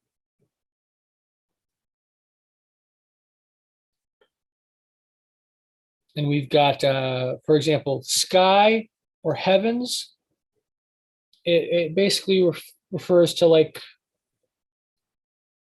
the word for sky and heavens basically means like space. Like, you know how we say space and outer space? But look, space is right here, all around us, right? So there's space way up there, but there's also space around us. But for in Hebrew, space becomes spaces because this is a space, this is another space, this is another space, this is another space, all around me. Wait, hold on. Showing you guys. So like I was saying, so this is a space, this is a space, this is a space, this is a space. All around is different spaces. We might just call it space. In English, we say the whole thing is space, but we can also say this is a space, this is a space, this is a space. So in Hebrew, the idea is this is all spaces. So there's more than one space. So the entirety of space is plural, and they render it in a plural form. Same thing with water. This is water, this is water, this is water. So it's all water. Multiple waters, it's plural. And same thing with surfaces. So this is a surface, this is a surface, this is a surface, this is a surface. So it's all different surfaces, multiple different faces, if you will, different faces, therefore it's plural. Same with my face, you know, this is my face, this is a face, this is a face, this is a face. They're different faces of my body, but different surfaces, if you will. This is a face, surface, this is another surface, like it's all different surfaces. So that's how they render it in Hebrew. Where, you know, obviously we don't say that in English, but I'm just explaining the meaning of how they use these words. Now, they make this claim here, which I actually don't believe anymore. I actually think this was caused by the original Hebrew speaking of multiple gods, and later speakers did not like multiple gods, so they hid multiple gods and changed plural references to singular. So for example, Elohim, they say Elohim means God singular, and it means the plural of majesty, like, you know, royal we, or the plural of excellence. That's what a lot of scholars say. But I believe that's incorrect, and that the original was plural. So Elohim was always plural originally, but then because they didn't like that, they changed it to singular. So let's look. So we've got sons of God, right? Sons of God. What did that phrase originally mean? It was not sons of, it was not sons of God singular, but look, the sons of the gods. There's the there.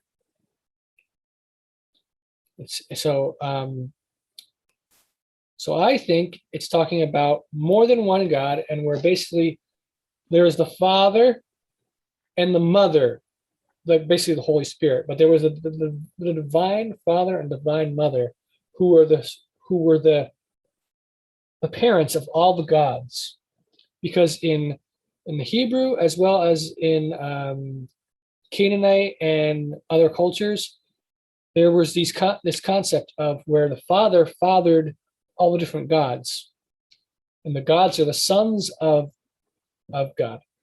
And so I don't know about that one, because how can Yeshua be only begotten then? in the same way that Isaac was only begotten, even though Ishmael was begotten. So that I don't get that, but I do think that there must have been more gods if there's a commandment that says, thou shalt have no other gods before me. How can you have another God before him if there's no other gods? Right. Or are they just all false gods? They're weaker gods. Onieh, Michael Heiser talks about this in Deuteronomy 32 and Psalm 82, and he says that Elohim is like the word sheep in English, that it could be used for singular or plural. So Elohim could be talking about Yahweh or his angels. So that's the way it is currently in Hebrew, but that's because I believe they hid the plural. They were hiding the plurality of the original Hebrew.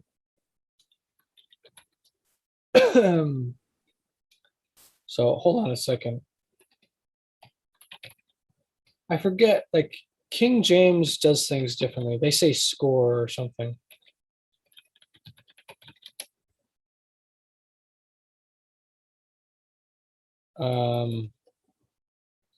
Okay, sons of Israel,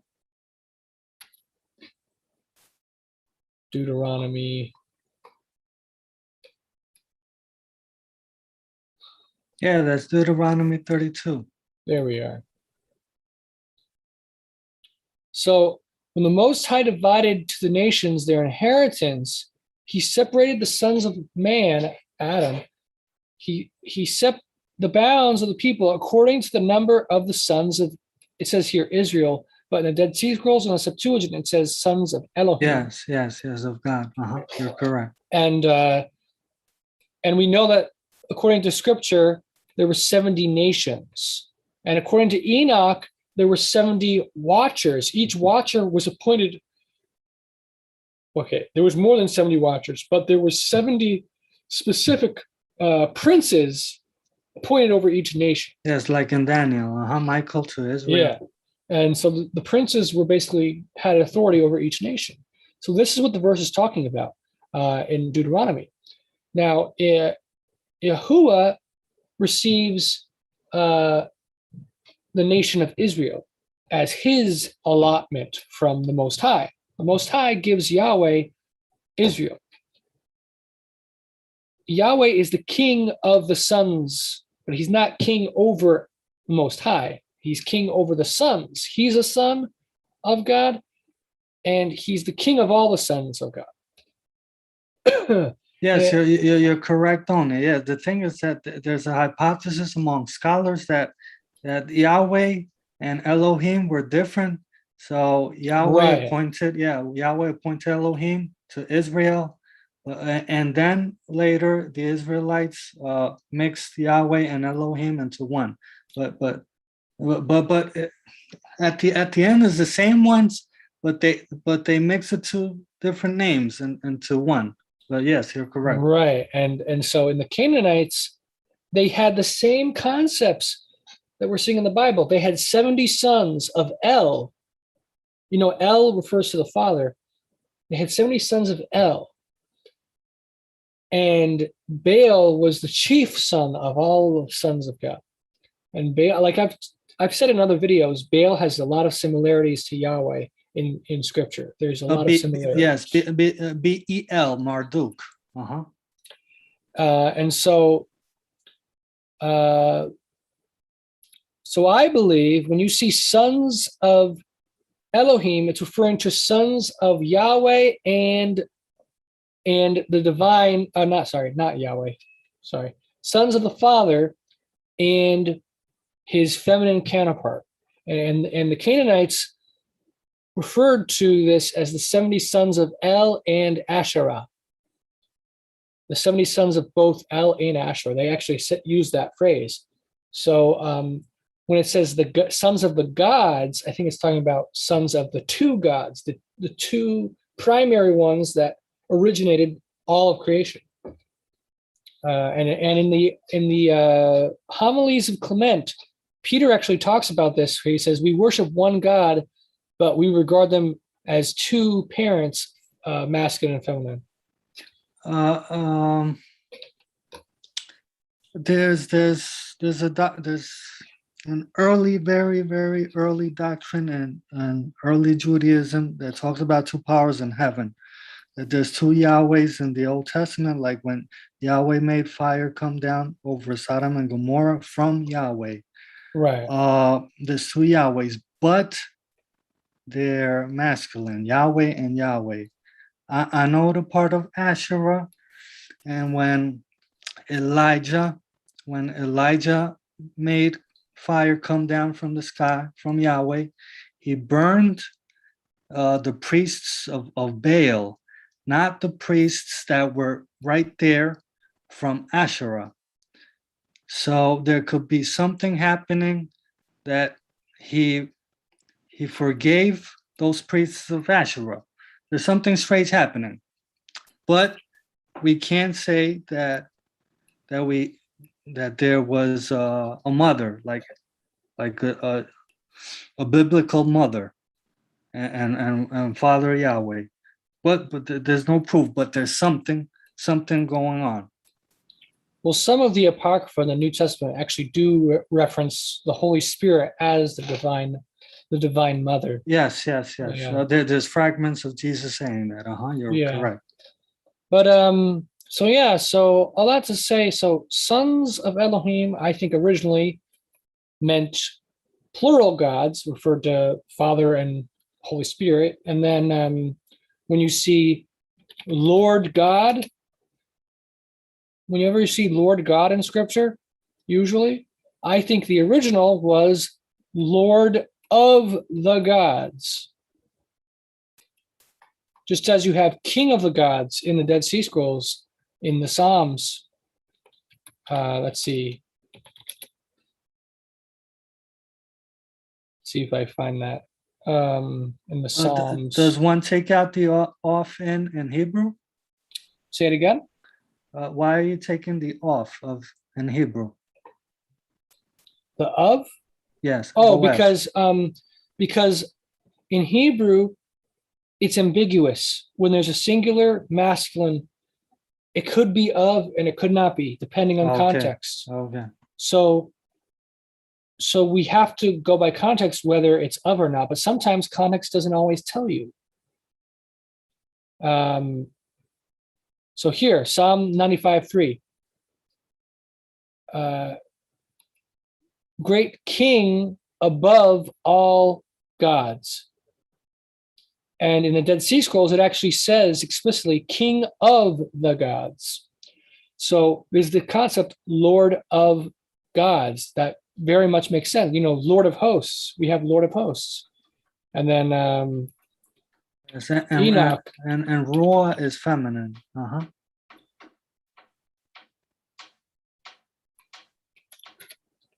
The spirit is feminine, yes. We go to Enoch and we see Book of Enoch specifically. Right. Okay, I'm not finding it, but let's see. I thought there was a thing in here. All right, there's Lord of Spirits. But I thought there was one for gods as well.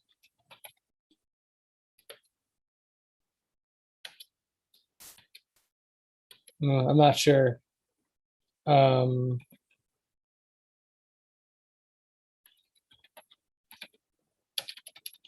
any rate, so I think there's multiple verses which are rendered singular Elohim, but in our Bibles, but which are actually plural, and they're ofs, like Lord of the gods, and sons of the gods, and things like that, because those don't require any change in grammatical form, or like plural form, singular form, they're the same. Because if you look, Lord of gods has a singular verb, or Lord Elohim has a singular verb.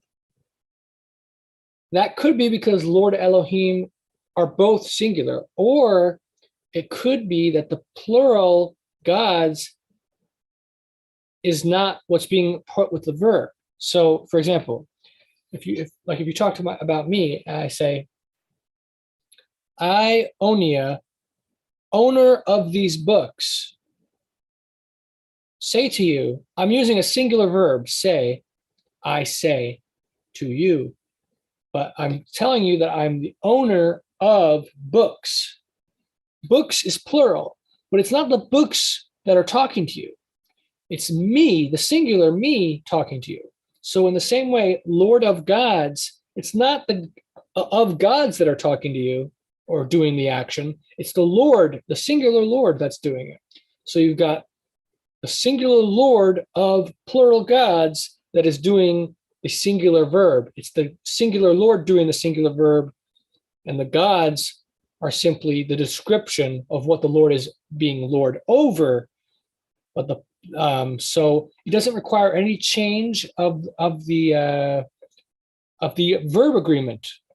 And then there are places where I believe the original did not say Elohim, and that the scribes changed it to say Elohim and to suppress the original definition. Like, I think originally it was only El and Eloah in scripture, El and Eloah for singular, but then the scribes changed it to Elohim. But no. Is those four names Yahweh, Elohim, Eloah, those are like spread all over the Pentateuch.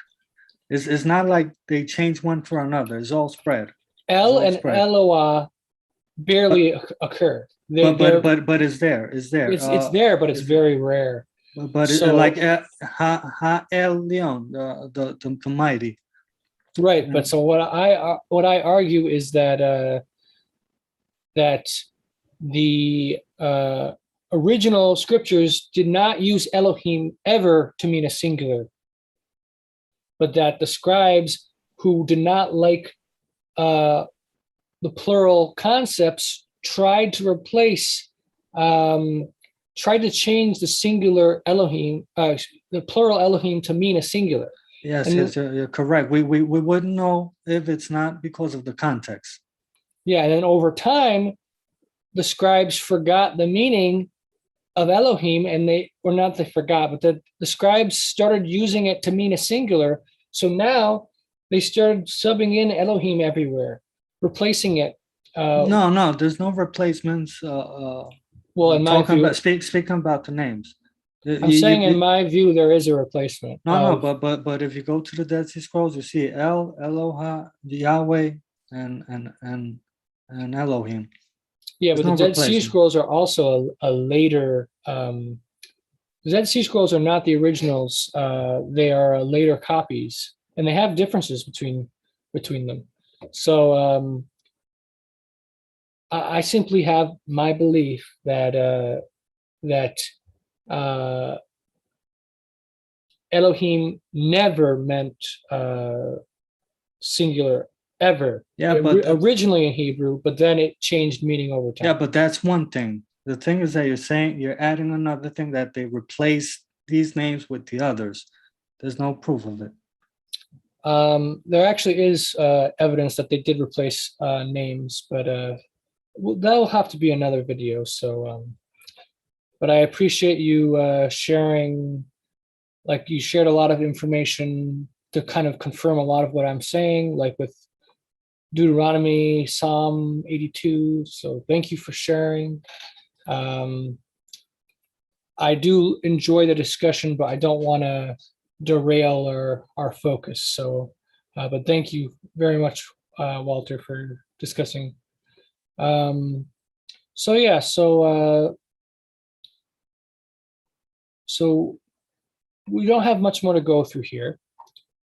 But so what they tell us here is that in biblical Hebrew, in the Bible, we see Elohim is used to mean singular sometimes, and they say that's because of majestic or excellent meaning. They also say that occurs for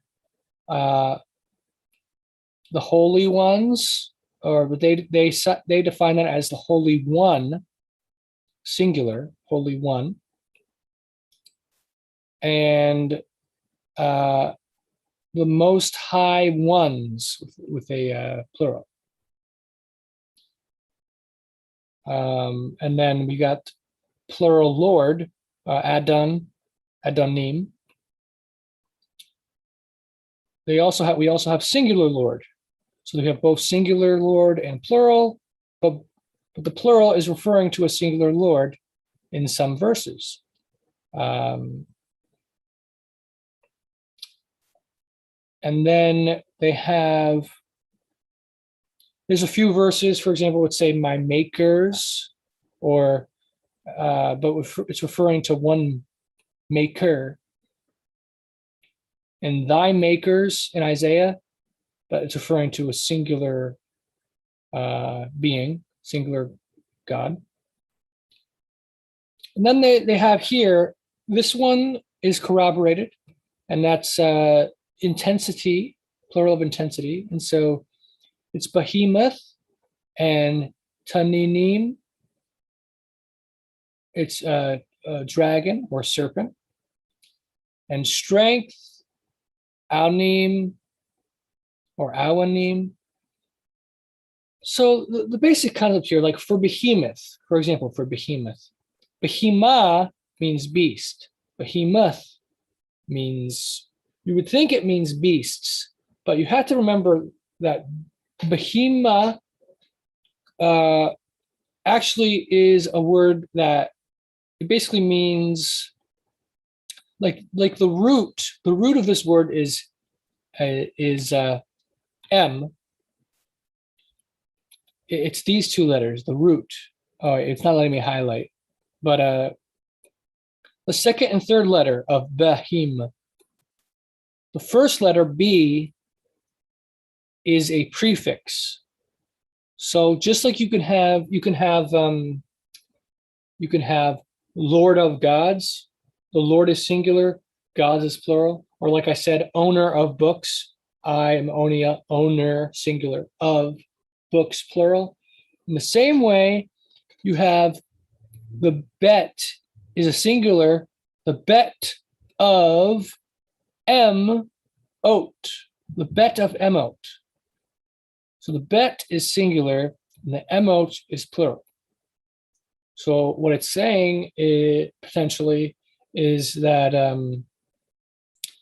it is sort of like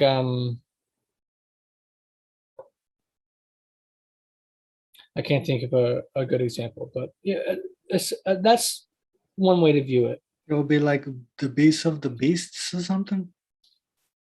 Kind of like that, but that's how the scholars refer to it as, actually.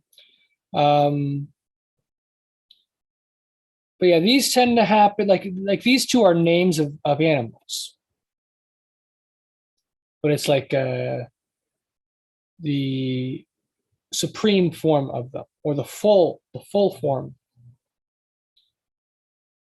And so it's like the quality. The quality is supreme.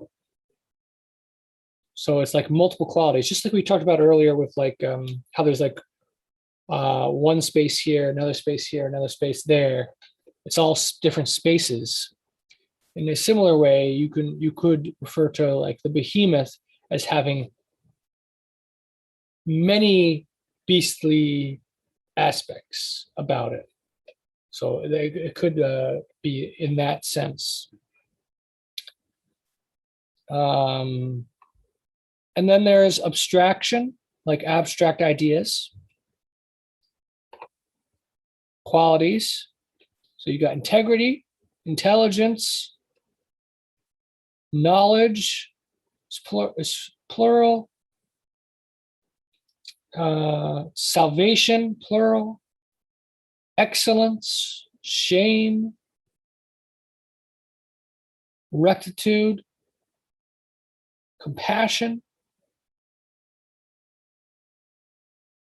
bitterness, sweetness, beauty, pleasure. And you got states of being. Virginity, a virgin is batula, right? But virginity, batulim. The idea being that virgins proceed from the state of virginity. So it's like the aspects of virgin. There's multiple aspects. So it's the aspects which are plural. And so virginity as a state is all the aspects of virginness.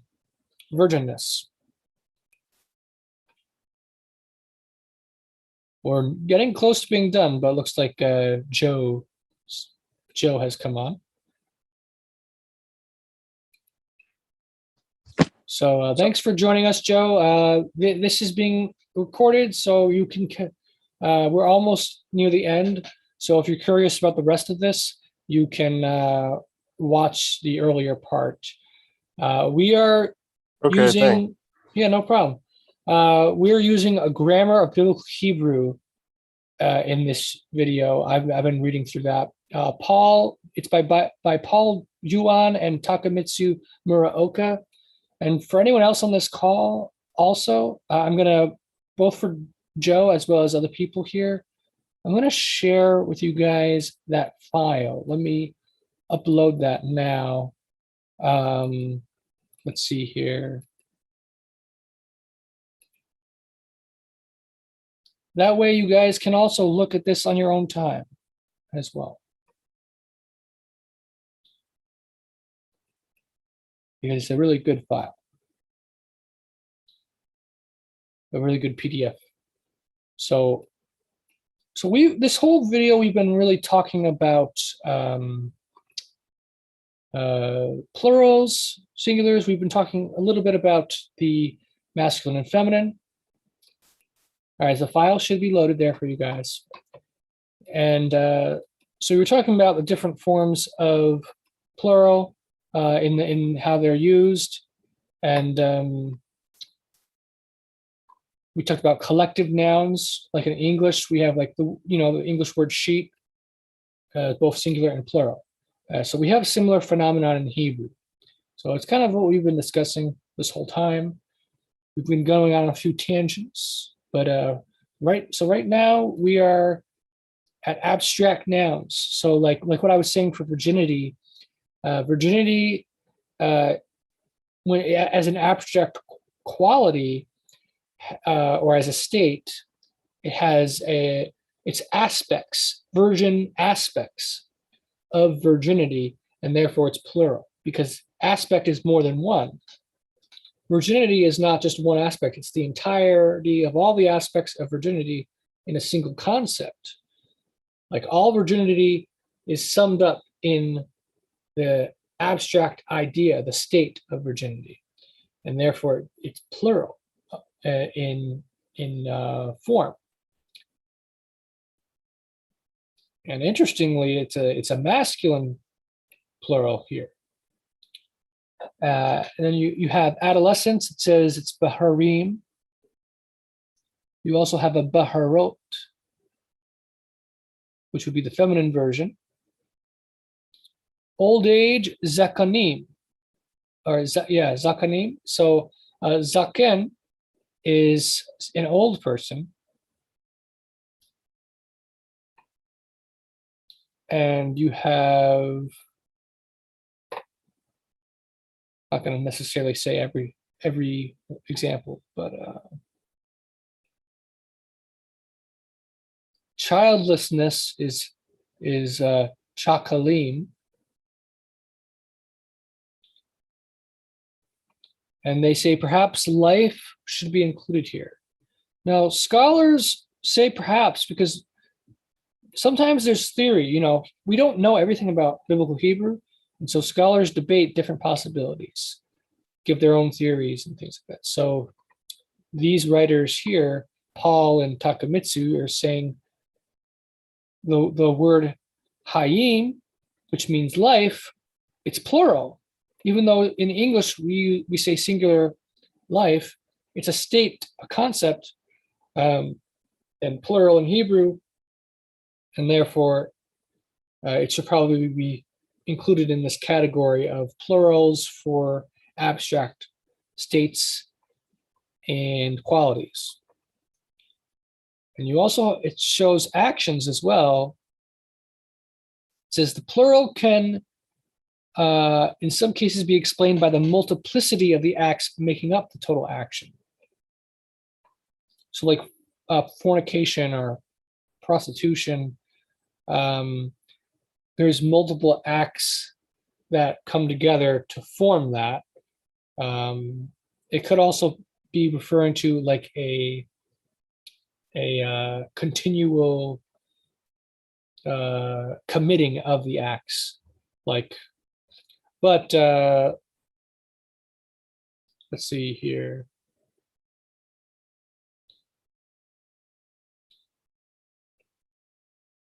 Yeah, so we got atonement, which is plural, because atonement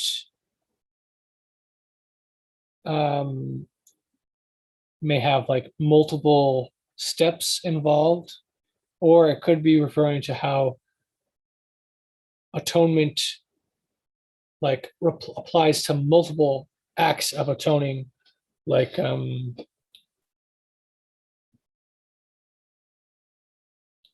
say like in Israel, in the law of Moses, you have like tons of sacrifices. Like all the Israelites are supposed to do different sacrifices during the festivals for atonement purposes.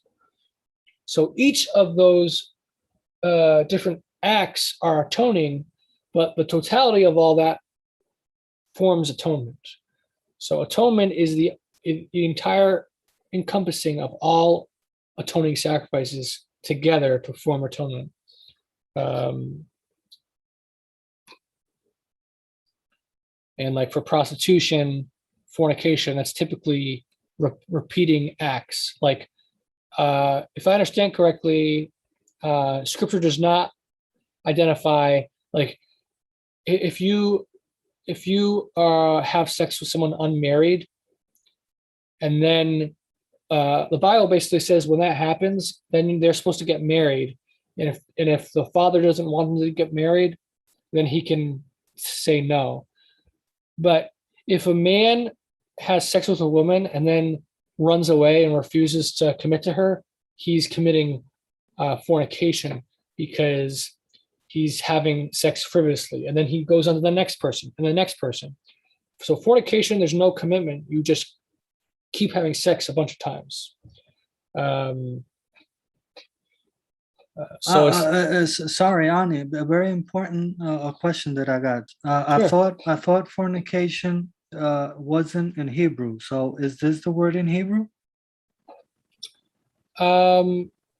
So there's the word for prostitute, but it can have a greater reference, but not sexual, just sexually, not like going through different gods or idols. Is Yeah. the word there in Hebrew? Yeah. So like also for adultery, there's reason to believe that adultery didn't necessarily refer to just a man taking another woman. Like for example, in English, you say that that pot of honey is adulterated. Adulterated means corrupt. And if interestingly, you have the 10 Commandments: thou shalt not kill, thou shalt not steal, thou shalt not commit adultery.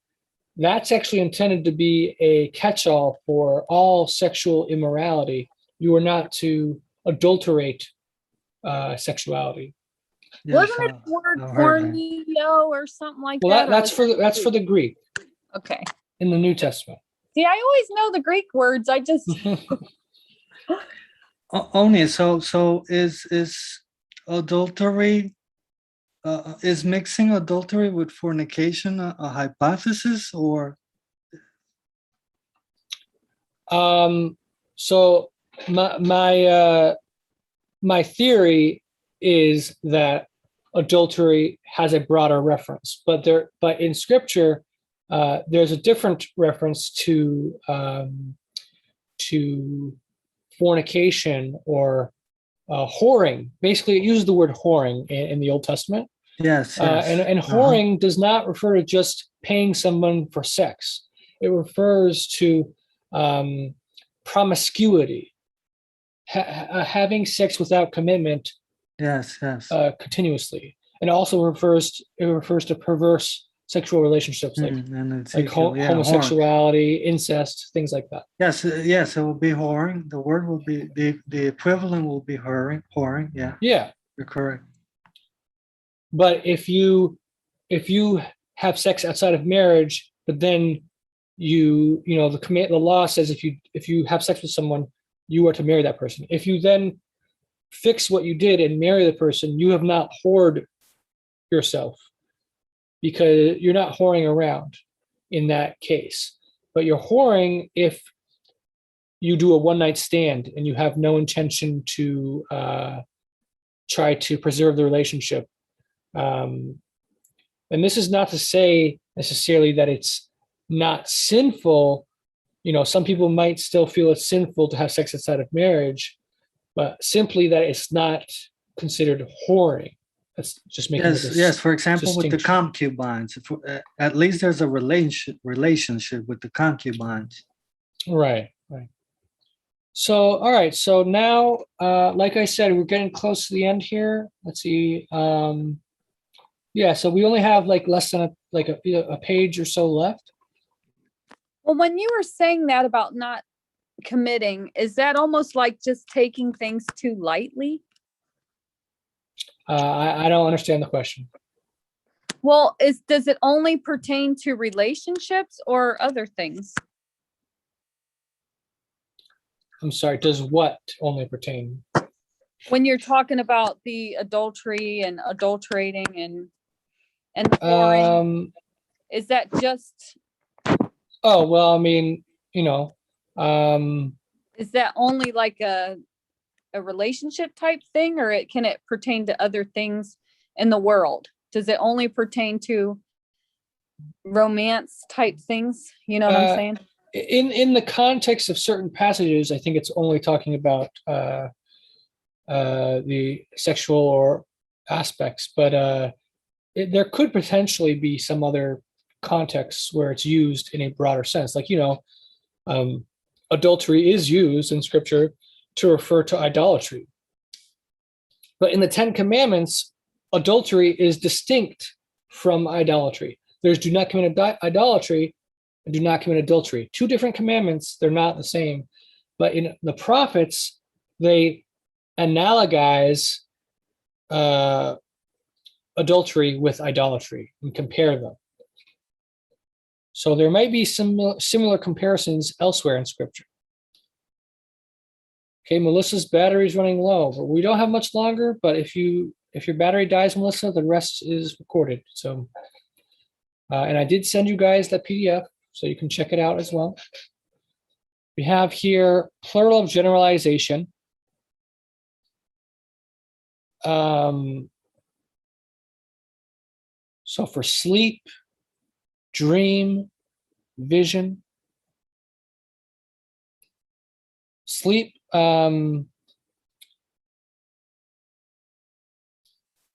You have, it depends what the meaning is, because we're using the English word sleep, but the Hebrew word might mean something different. I'm just guessing here, but sleep could mean something like, if not in Hebrew, in another language, it could mean something like it could mean a plural thing where it's like recharging, but I don't know, some type of plural word. So there could be a translation issue for some of these as well. Keep that in mind. Uh, a dream. Well, often when we dream, we have multiple dreams throughout the night when we're dreaming. So perhaps that's why the plural is used, because you have tons of dreams. And when you're sleeping, there's different cycles of sleep. And then sometimes you wake up for a little bit and go right back to sleep. So it's like multiple sleeps combined together to form the entirety of sleep. And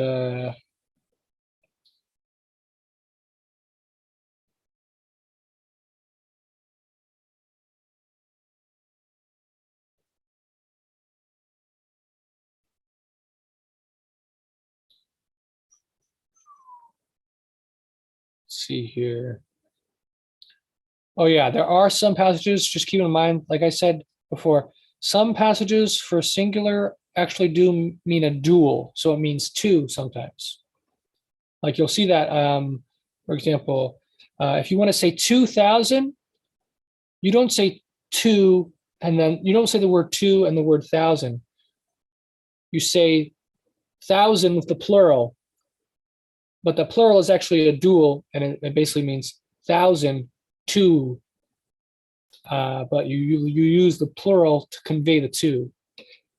So there is that, and that actually occurs throughout Scripture when it's referring to two different things. Like with the eyes, there's two eyes, so you use plural for that because it's the dual, and it means two eyes. And the same thing with hands and feet, because there's two.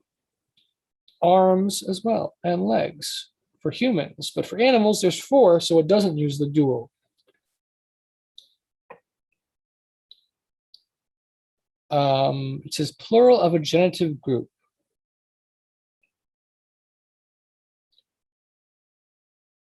Usually only the first noun is in the plural, but in a few rare cases only the second, and quite often both nouns. So the first noun only in the plural. This is the ordinary and logical construction. So warriors of valor. So there's multiple warriors. They're all of a singular thing that they belong to, valor. Then the second noun only in the plural. Like how I said earlier, the owner of books. Books is in the plural, whereas the owner is singular.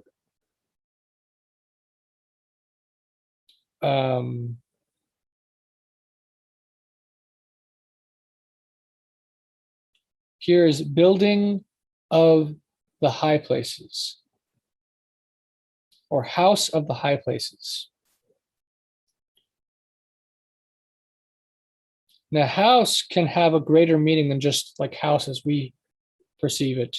House can mean more like habitation, like entire area. Like, for example, the temple is referred to the house, but it includes the courtyards. So it's like the property. And both nouns, we do see that sometimes.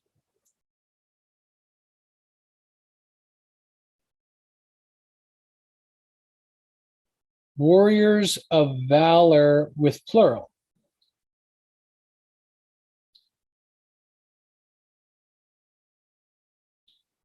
So I'm not sure why it uses a singular,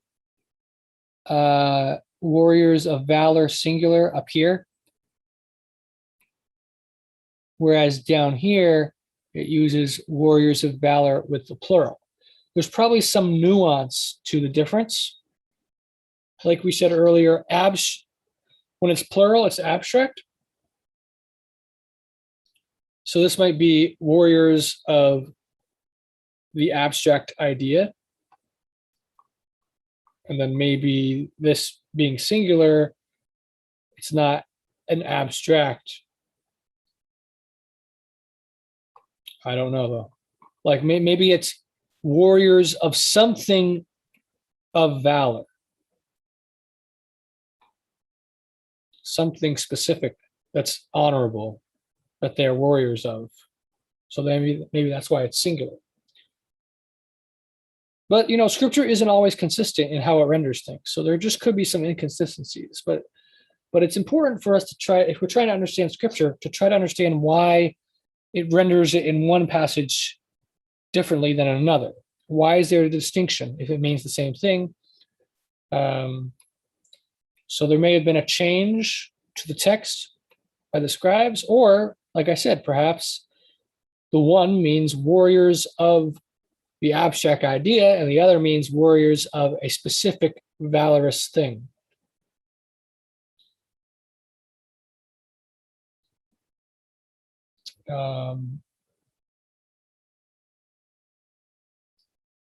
Peoples of the lands. They say that translates to peoples of the land. I don't know if I agree with that. That's what they claim though. But the plural, it's clearly plural, so.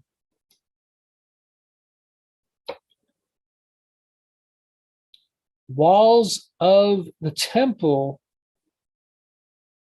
Oh, so here we don't know for sure that it's actually a construct. Construct means of something. So the feminine plural, you can't distinguish the feminine plural for the of in biblical Hebrew. It's based on context. So this phrase right here, the walls of the temple, kirot bathim, it could mean walls of the temples, or it could mean temple walls. And if it's temple walls, it would be an adjective. Adjectives typically do take the same form: singular adjective with singular noun, and plural adjective with plural noun. We will discuss adjectives in a future lesson. But yeah, so I would actually argue that instead of the walls of the temple, it's probably the temple walls as an adjective. And their money bags.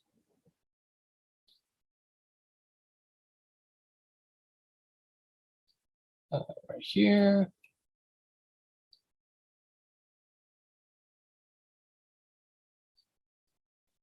All right, so it says that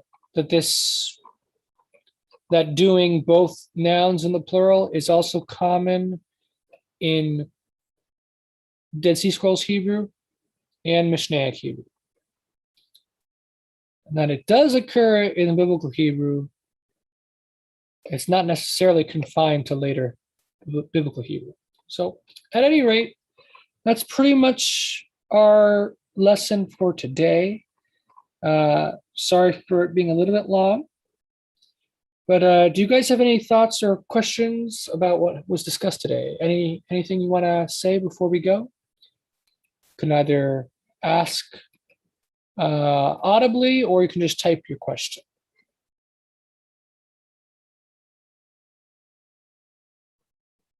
Just give you guys a quick chance.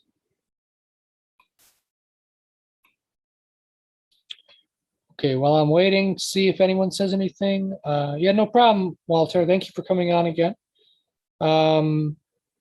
So we are doing Tuesday, we're going to do some more practice. We'll be practicing the next two letters. And then we are also going to practice some vocabulary, some more vocabulary. So it's did I say Tuesday? Monday and Thursday. Mondays and Thursdays are when we come together for these lessons. Mondays are the practice sessions, and Thursdays are the lesson, the new lesson that we're going to be doing. So we've done a lot so far. It's all on my YouTube channel, Dead Sea Scrolls Religion. You can look that up. Check out, I have a playlist on the videos for the Hebrew study. I've also been sharing the live streams on Facebook. However, Facebook doesn't show the title of the videos, so it might be harder to navigate on my Facebook wall where the videos are there. But like I said, on my Dead Sea Scrolls Religion YouTube channel, you're going to find the playlist as well as just the videos are on my videos list. But the playlist is more convenient because it's in order. And yeah, if you guys have any questions, contact me on my YouTube channel, like comments in the videos or message me on Facebook. And yeah, appreciate you guys coming on. We had a good showing today, and I strongly implore you guys to check out the earlier videos. Like I said, you can watch them at quicker speed, like 1.5 times speed or 2 times speed. If you're worried about how much time it's going to take to catch up, you can watch those much quicker. But the practice sessions will be reviewing a lot of that same information over time.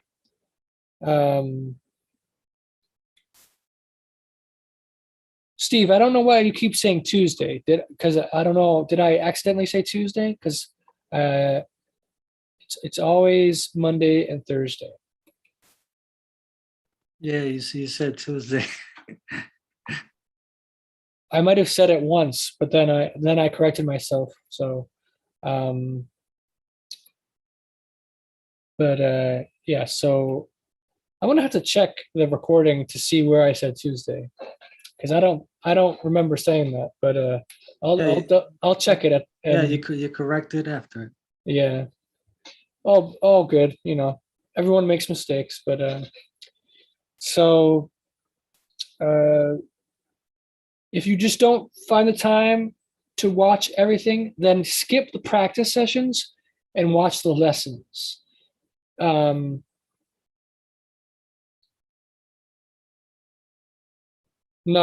I was just saying my YouTube channel has all the videos that we've been doing here.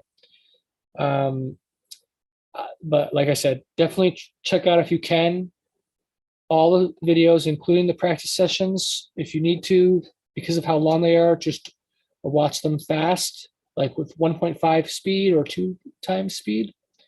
But if you have to pick and choose based on time constraints, skip the practice sessions and just watch the lessons, because the practice sessions mainly review the same information that we've already covered.